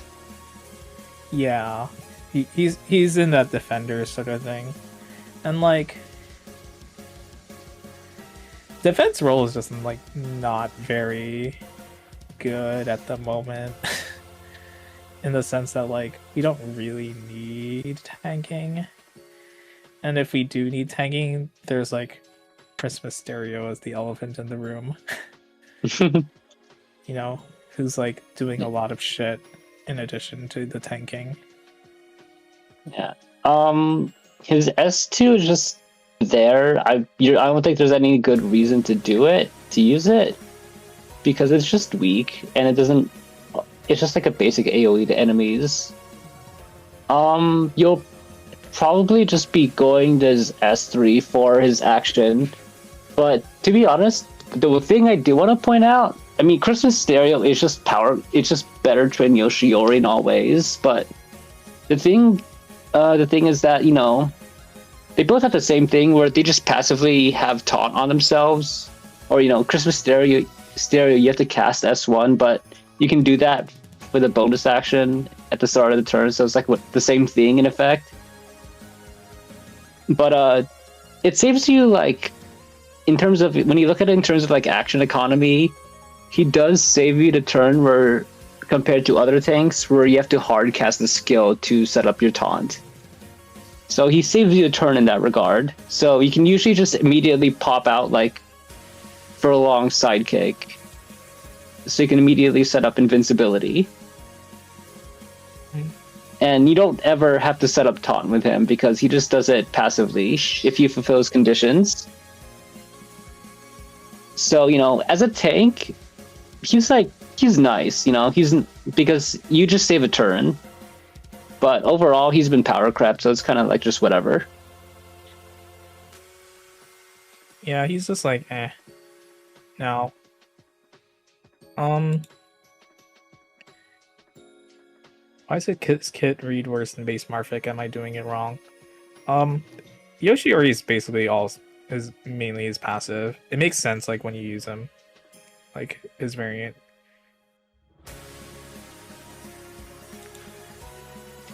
Yeah, I don't know.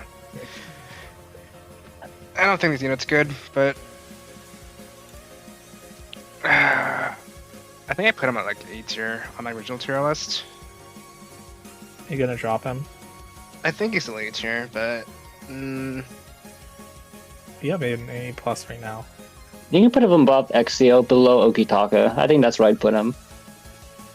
Okay. Yeah, that sounds fine to me.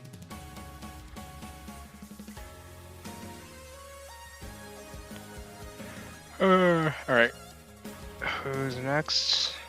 Ooh, base pub. EA units together. Did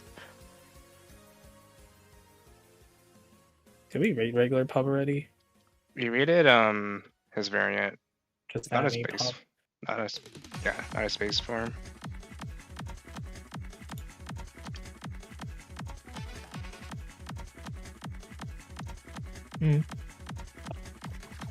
As like I feel like he's kind of in this weird position whenever people ask about like claiming 5-star tickets, because I feel bad telling people to go for Gomesa because Gomesa is just better pub, like in terms of utility. Kind of in terms of healing, because pub does get attack up, but you know he has no view gen and his skills cost 0 and then 9,000. I can see that. The issue is that you can technically get like more copies of him for free if you just keep playing the game, and he counts with like fan count as well. I did some math for him, and he actually has like very respectable healing if you like fully engrave him. It just takes a while to get to that point, and that's not like I wasn't even calculating like course with him either. It's very good healing if you have him max engrave. And very cheap too, because it has view cost reduction. By that point, I think your kit is better off, or your account is better off by the time you get like high engrave with him. I guess.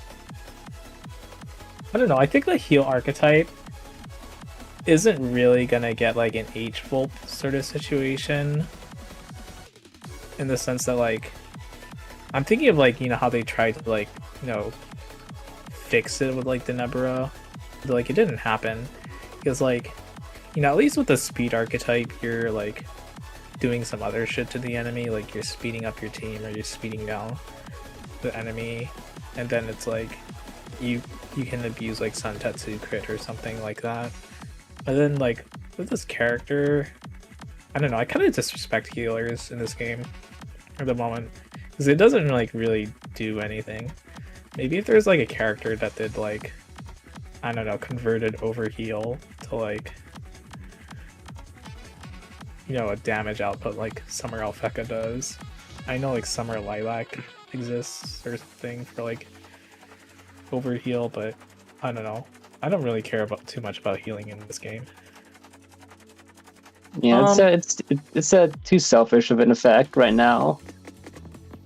Yeah, I'm just thinking about like how to like fix this character supposedly, and I just don't know.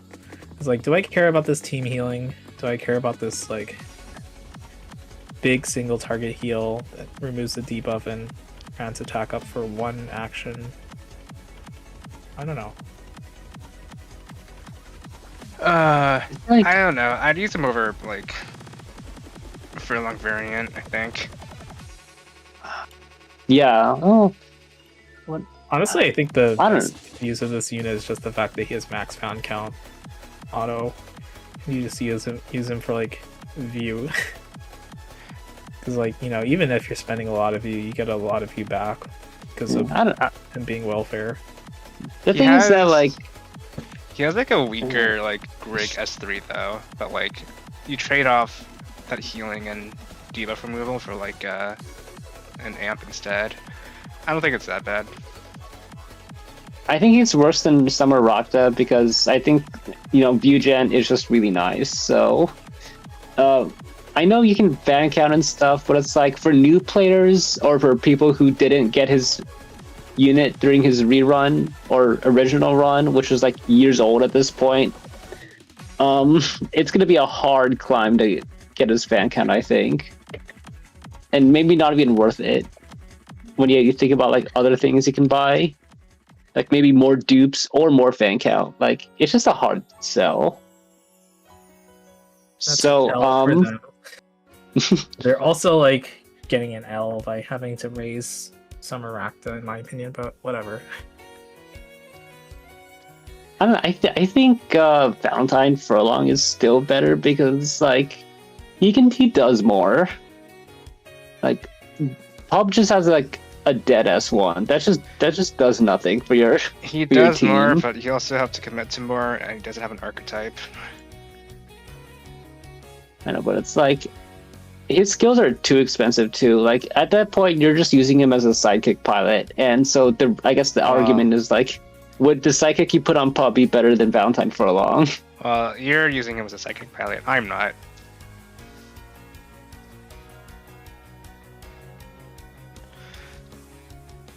I don't know, because it's like his kit is a little too expensive sometimes. Like it's 9K, If you get him and to, that's like- your only option. If you get him to like 50 actually- Grave, and like give him MC passive, it's like fine. It's like what? Right. Like 7K for his skills, which is like a good amount for the value that you're getting, I think. I actually think that his 80% S1 is better than Valentine Furlongs. Really? Yeah. Is that because- assuming with you have like high fan count and stuff? No, just because like Valentine Furlong is 70% with like 1.2k attack stat. Like you have a self heal, but it's like 400 HP. It's like, yeah, Valentine Furlong is just kind of shit. Yar. I would actually just say that, yeah, like Pub is just better, even if it's a shitty S1 of 80% is actually like more damage. All right. Let's talk about someone else. Oh, base of Kitaka. Right. I didn't get to this thing. Huh. He's weird. In the sense that he like kind of like annoyingly showed up a lot. Or in like the years after his release. I think it was like kind of like Borrowed Sun or something. Where I was like, oh yeah, you see him use his like S2 for like the 3 action attack up. The Hitomi sidekick basically. And then like you have this like 50% debuff resistance, which is like you gotta gamble. And then his S1 is like actually like very good in terms of you, but you also have to like gamble on the random ally. So it's like, I don't know about this unit. I think he's like kind of good and like a welfare.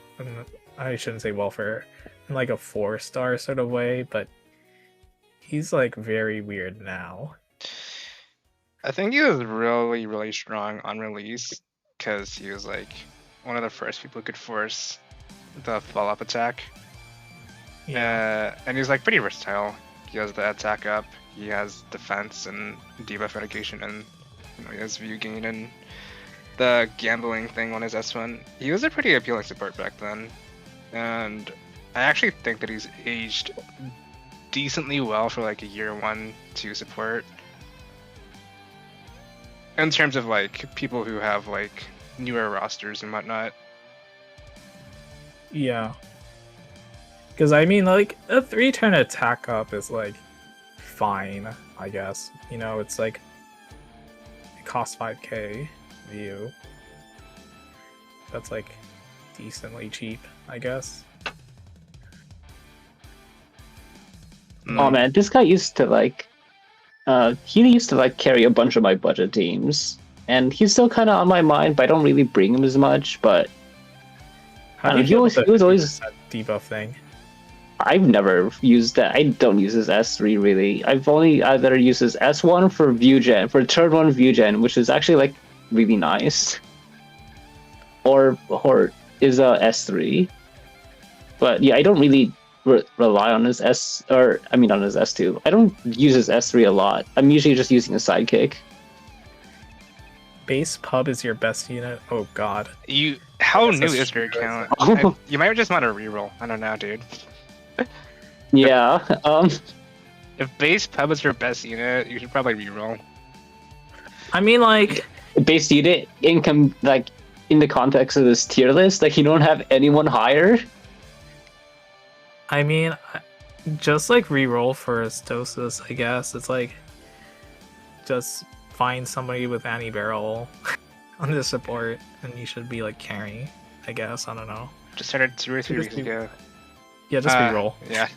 Yeah, that's the Christmas sponsor banner. If you You can don't- definitely if you reroll didn't that get the- account. If you didn't get the 5 search in that banner, then you should probably just reroll. Yeah.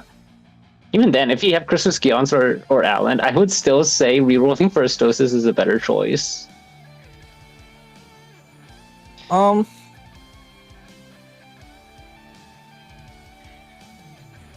Run an alt account and then run 2 accounts and see if your first account Oh. chances on Ay, caramba. Atosis and Santetsu. You hit 50 pulls on the Just Christmas reroll. banner. It's fine. Woke, Um, rerolled for Allen, pulls for Michael. Yeah, you know ball, don't worry. Anyways, yeah. Okitaka is pretty good for, like, people on a budget. Not sure where I'd put him, though. He exists in the old meta. I feel like I want to put him above B, or no, not above B. I mean B tier. I think that's fine because I see Furlong there, and I kind of see them in the same way I don't think of they're like the same. existing. I don't think they have the same strength, but what do you think, Milk?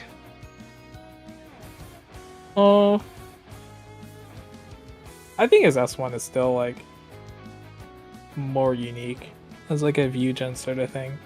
Mm, Like I would say higher than Furlong. Furlong's a little too shit to compare them, I think. better than the Nessen trio? Um, Why do I feel I mean, like like, big- Okitaka's S2 is just like better than Shaft's like stupid ass 12k view? It might be. I don't know. yeah, no, I could. Oh, Like- Summer Shaft. Oh, Yeah. I mean, like, I guess he gets an extra action. But I'm like thinking about it and it's like so stupid. You use I don't so know. much view. I'll put him like above Big Tom. That's about it. yeah. I don't know. The funny thing is that I think Okitaka just kind of exists in the same meta as the Nessen trio. You know, just simple buff and hit. You know, Yeah. Shaft that has kind of speed cycle. unit privileges. That's funny. I don't know. Didn't you say that he has a good S1 though? And like, we can still use his S3 for like not dying. That's pretty good too, I think. Okay, put him over Andrew. Over Andrew. Sure. Okitaka next to Okay. Atosis. That's funny. damn. Alright. We talked about Okitaka's variant. So we can talk about Sadayoshi. Oh Base. boy. If there's This any- unit is actually like terrible. I've only used him for memes, but he's like just like really terrible. This guy is like the first unit I think that like introduced this counter thing, this counter passive, or maybe just passives in general. I'm not sure. This counter passive has always been shit.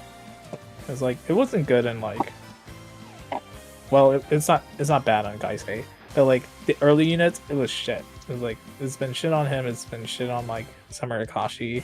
So it's like even trying it is just like so pointless.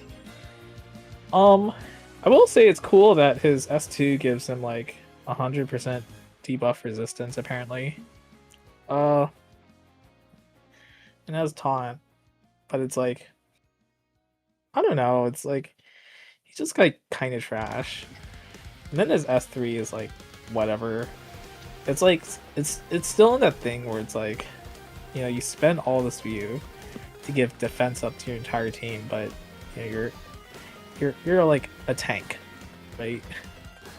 You know, you're supposed to be like taking the attacks. And I guess it makes sense for like AoE prevention, but it's like just like whatever.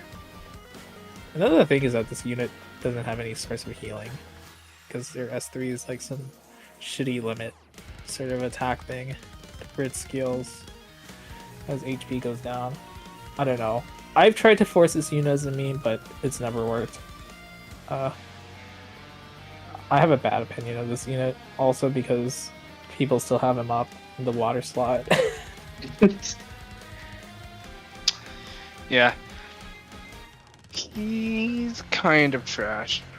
I think he might genuinely be Donzo tier for me. I think so too. I think that's fine. Yeah. I have low opinions on him. Just forgot to kind mention of boring. He also has 106 speed. He's like very slow. Oh. Yeah. He doesn't have any like interesting builds too. It's like you make him tankier, or you give him like more chances to counter, but his counter sucks anyways. Doesn't really matter. He doesn't do damage either. Like, you get this taunts, and you get this debuff resistance, but you don't get the defense up. So you're just taking all the hits naturally. It's like, yeah. Do we sure. think he's worse than Hitomi? Yeah. I think so. At least they buff characters. I think he told me providing attack up to somebody else is like better value, to be honest. Yeah.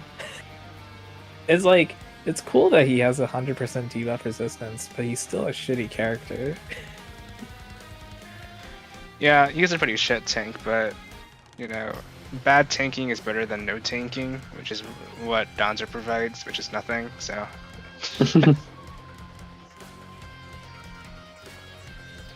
Tank Donzo meme. Shut up. And then they proceeded to go revisit this tank plus debuff and vulnerability with Sao Tome 5 years later. Right. Yasuhiko.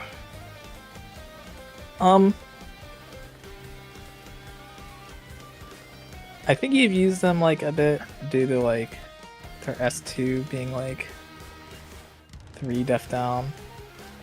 But honestly, I've never like really used this unit meaningfully when Borealis existed. I think he's just like Okitaka but worse, because I think defense down is worse than attack up on a unit nowadays. Because of multi-hits and stuff. They try to upscale him with like the recent additions to the View archetype, with like how his demo had the demo with Barrel had like Yasuhiko in it or some stupid shit. And I guess in that department he's like okay-ish. It's like a weird Festival Rudin who does 0 damage, but you get the utility of like buff removal. The issue is that it's just one buff though.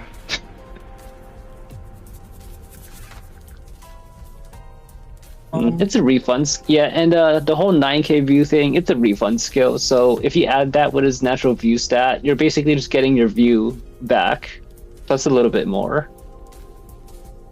If you give him, what was it? Like Concerto from Borealis or Bidonzo, you do get more view from that. And it's a nice amount of view, but I think there's better people that are worth slotting in than Yasuhiko. Yeah, sidekick. Yeah, I use his sidekick hella. It's so nice. Oh yeah. Yeah, I think like his sidekick is way more relevant than his hero, and it's like, you know, it checks out. I guess I would say that his speed stat is nice. Yeah, Hero. it's decently fast. You know, you don't have the Mokdai issue where like he's like slow as fuck, but like, yeah. New players can use him as a VP pot until they pull better heroes. I mean, I guess you could say the same about like Narihito. Yeah, but it's like you have a lot of good view gen sidekicks too, and I think nowadays I'd rather use that on a better unit than just bring Yasuhiko onto my team. But the 3 defense down is nice if you're still running in that kind of burst meta team, you know? I think he's better than. It's antithetical He's better than antithetical Shaft. to multi-hits teams. Shaft? Yeah, I'd say it's better than Shaft. I wouldn't quite say C tier right now, just because No. I think he's a little relevant, or a little more relevant because of like the V archetype. But he's still like in the lower side of B tier, I think.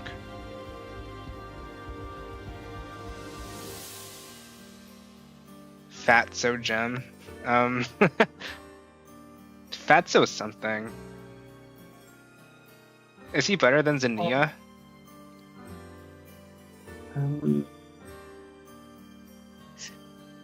Yeah, I think so. Because it's 3 defense down. That's like a lot of value compared to like 1 attack up and then view. Yeah. I guess I'm okay with that.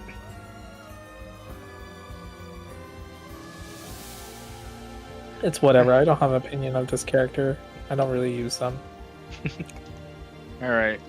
Onwards we go to base LaH. Combo game No, this again. is Or This a is a man. weird unit because everybody knows that like this guy is like kind of like crucial to combo, and like they like try to replace him, but it doesn't really work. So he's just like there. But his like skills are kind of dookie as well. You have this like 40% damage, sometimes AoE. That applies poison. And it's worse than like Suhail's. This one now. He has his S3 AoE, but it's like whatever. So like I think the skill that I use most on him is like just his S2 or like a sidekick. And it's really just his passive that's like carrying his kit. LaH is like a walking corpse. He does not feel like he feels dead, but he's still alive just because of his dumb 2 passive effects, and that's like the only reason you're bringing him. But aside from that, he's like you're forcing utility on him through his sidekick, because his S2 is just like it's just serviceable. Like you just apply defense down, and that is it. It's the most You get basic combo addition gain. to your team, and like 1 combo gain, yeah. But usually, you're usually bringing like a good combo generator that you don't really need the +1 combo, or I guess +2 in that instance, because Yeah. your other combo generator can usually like generate way more than you need, anyways. I usually like stick Kyoichi sidekick on him. So that like you get the 5 off. But like yeah, he's like not really a good kit. Like outside of the passive, I don't know. Oh, it's a 45% AoE. Never mind. Yeah. Put this out Dude, to my literally- psychic in the bag.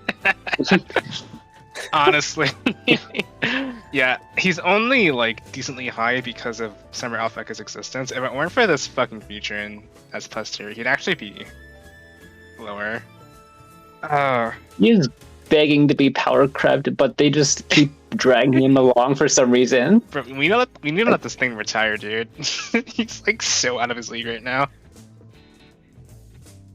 Yeah, I don't really know how to rate him, to be honest, because he's like kind of essential, but also like His active He's skills so are tiring. so He's like- bad. it's like Deadass, like- he did not get upskilled with Atosis at all. That's how bad I his would like is. really love if like Rastaban could have replaced him, but no. That would have been a just world, but yeah, unlucky. Yeah, maybe next banner. I don't know. Maybe. You gotta get this guy out. Honestly, I think they won't power creep him because if they do, F-Bro banner might be the most dead banner in the game. No, that's the Christmas Go Mesa banner still. True. I wanted to say this when you were talking about Christmas Gomesha, but I just wanted to point out that we have to farm with those event units, and so you only have to Right. rely on Synthetia. Veskinam Christmas Gomesa Sensetia farm team. Oh lord. Oh lord. Hey, Sunset, yeah, 3. Like targeting random enemies. Catch me plus 80%. Where do I put this thing? Is he as valuable as base Borealis? I'm not saying base, just regular Borealis. Doesn't have a variant yet. I think the good thing is, I think what I should say is like, how far would you rank his passive, right? Because I think that's what we're really ranking with him. I think he's kind of in that same tier of like Summer Victom, where you just bring them for his passive. To be honest. Yeah, but Lennox passive is definitely stronger than Victom's because it also gives you the combo gain as well. Yeah, He really is because just a like, corpse. because like, I mean, like, you know, if you have like that perma ticket purchase, I feel like saying like I'm gonna buy Lilac is like a solid move, you know. Yeah, That's what I did, and I did that, and I actually don't regret it. So it's like, yeah. So I feel like saying A tier is a little like too low for him. yeah, that's He's at fucking least Exio A plus. tier. I don't know where to rank him in this tier though. I think Milk brings up a good point about him being similar to Summer Victim, where you just bring him for the passive and that's it. I don't want him over Stereo. Lilac is unique in what he does for Stereo's now. He's only unique because the combo game. I don't think he's unique. The I combo think game he's just, passive like- is attached to an attack amp boost too. Yeah. If it weren't for that, then he would be a lot less unique since we already have Tears of Algebra and Orbiter in the game. The thing is that like there's like 4 units in the game that can increase your combo passively, or 3 to 4 if you count Bart. So like that thing has been watered down, or that effect specifically. Yeah, it's not unique. Yeah, it's just straight up the strongest that we have still, which is really bad. Yeah. We should make a And tier technically exclusive you for have, combo like, units. Frostamont's, like damage thing as well, but it's like it's so annoying, this character. A tier exclusive for combo units. That would be funny. I don't really think so. All you would just see is like Summer Alfeka and then everybody else at the bottom. I'll put him. God, where would I put him? I'll put him below Victom. Yeah. Well, I don't know, because it's like, I think, would you say combo is more interesting to view or like better? I think Victom is just more comfortable to use in general. If you don't use Alfeka, combo's dead anyways. True. I think it's weird because I feel like Victom is like has the objectively better kit. You know, like you get view, and then like you're actually doing shit. But then you know if you think about like what people are running, because of Summer Alfeka, it's always fucking Lilac. It's like, I don't know. And like Lilac's kit is like objectively kind of shit. Outside of his passive. Yeah. Like in terms of relevancy, it's totally Lilac, but it's, I don't know what to say. Okay. Do you want to talk about his variant now? Yeah. It's weird. Because it's like strong, but also like just in like a sustained sort of way to me. You know, like cue those Burrows send videos where he does some fuck ass 2 unit clear with Summer Lilac being one of them. But it's like, I don't really see people using this unit that much. I think, to be honest, I kind of see him similar to Christmas Polaris, where I think you bring him and it slows down your team, but it increases your sustain by a lot. Because I think he's very comfy to use if you just think about like wanting to survive instead of quick clearing. Because I think he's very, very good with sustain. Yeah. I think it's like kind of worth noting that his Rain Blessing is like has a sort of overheal mechanic, but it's also like at max it's like 1.25, I think. Since it's like 5 charges of 5%. That's technically worse than Kunch. Right. Isn't he straight up the second best healer in the game? I guess in terms of raw healing, yeah. Yeah. Yeah, it's just that like healing is like not that appreciated to me. So It's like, I did see Kiwi post some like lilac clears. Yeah. They're kind of funny. My main issue is he's not that flexible, for, even though he has like this healing cantrip on his S2, because this attack up extension that only applies to himself, and that's kind of sad because you might want to use that on other people instead.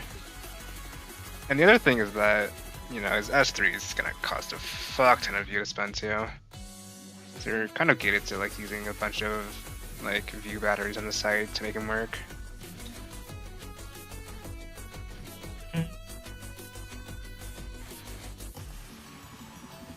Can we talk about that? Can we talk about that 70% chance on defense down on his S1? Do we have to? It's relevant now with Denebra. But Denebra isn't relevant. yeah. I'm just kidding.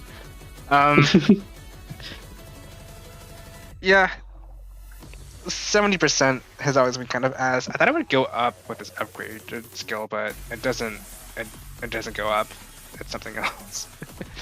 Yeah, I don't know. I don't know why they did that. Like, why did they? I have no idea why they nerfed it. 20% extra damage on this S3. The thing is that, like, I remember being annoyed by that it was 70% down, and then I kind of forgot about it because I didn't have to think about Summer Lilac because I wasn't really like focused on healing because there was no healing archetype.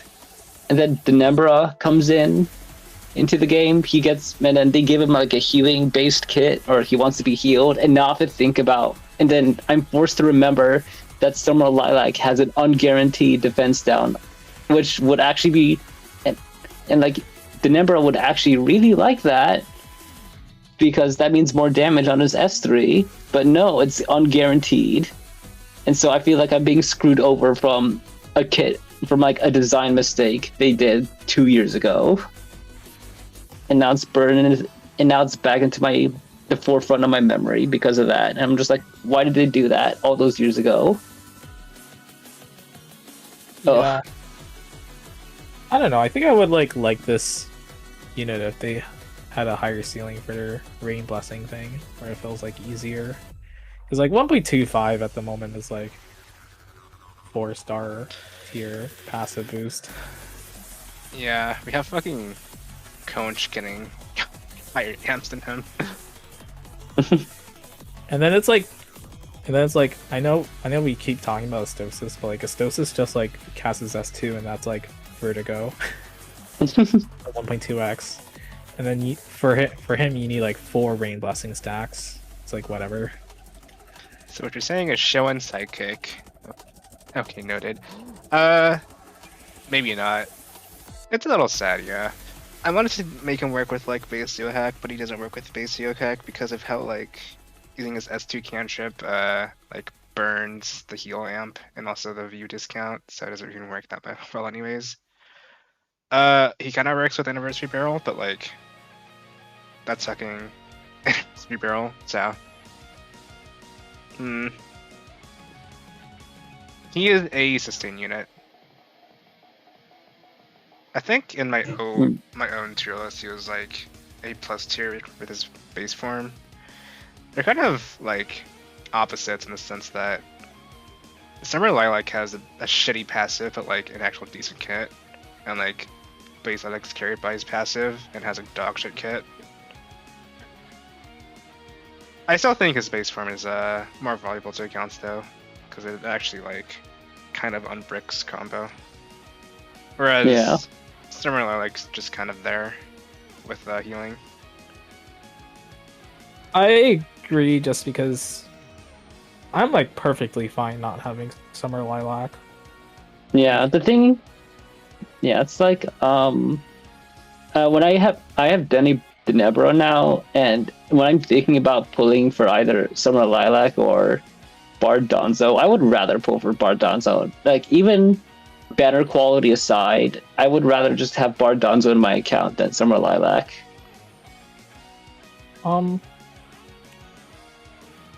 I feel like this is some like predatory gotcha psychology. Like, I'll have Denebra, so I have to pull for these shitty heal units.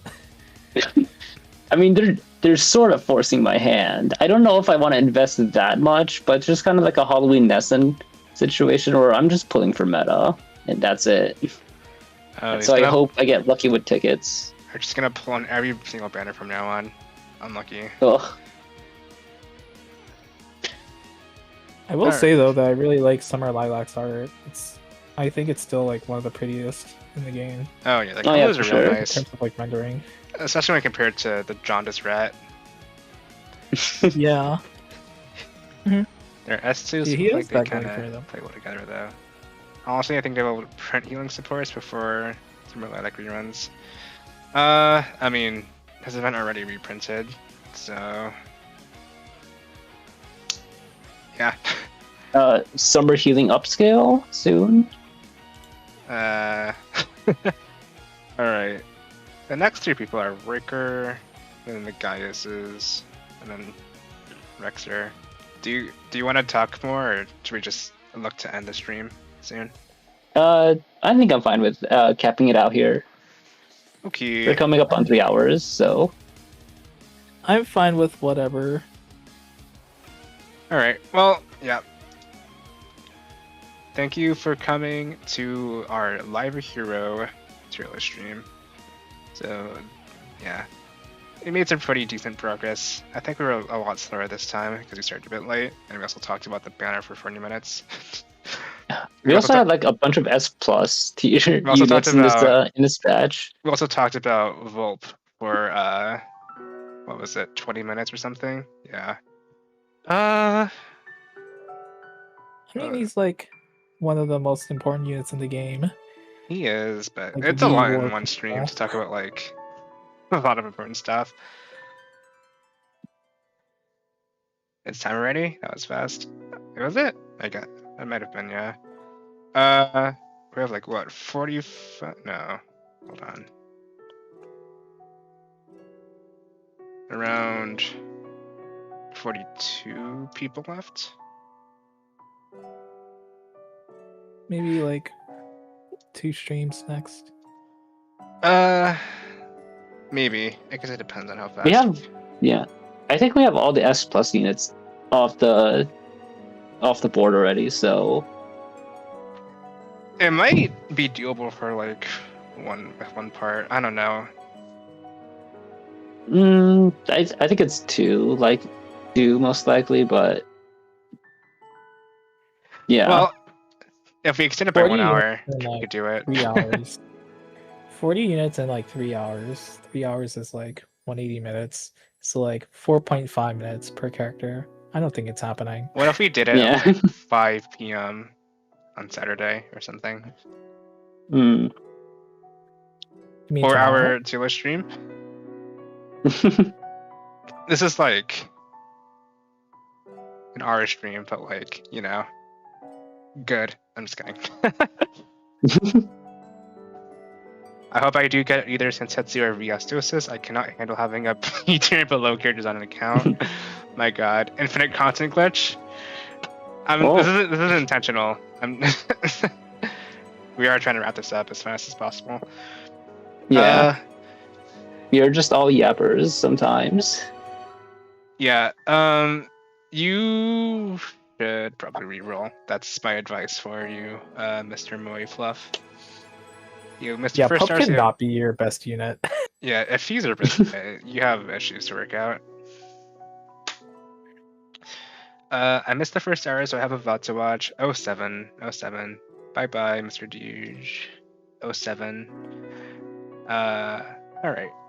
Yeah, they do it all over again for the design tier list. Oh god. Uh, Well, we'll have to wait until April at least for that.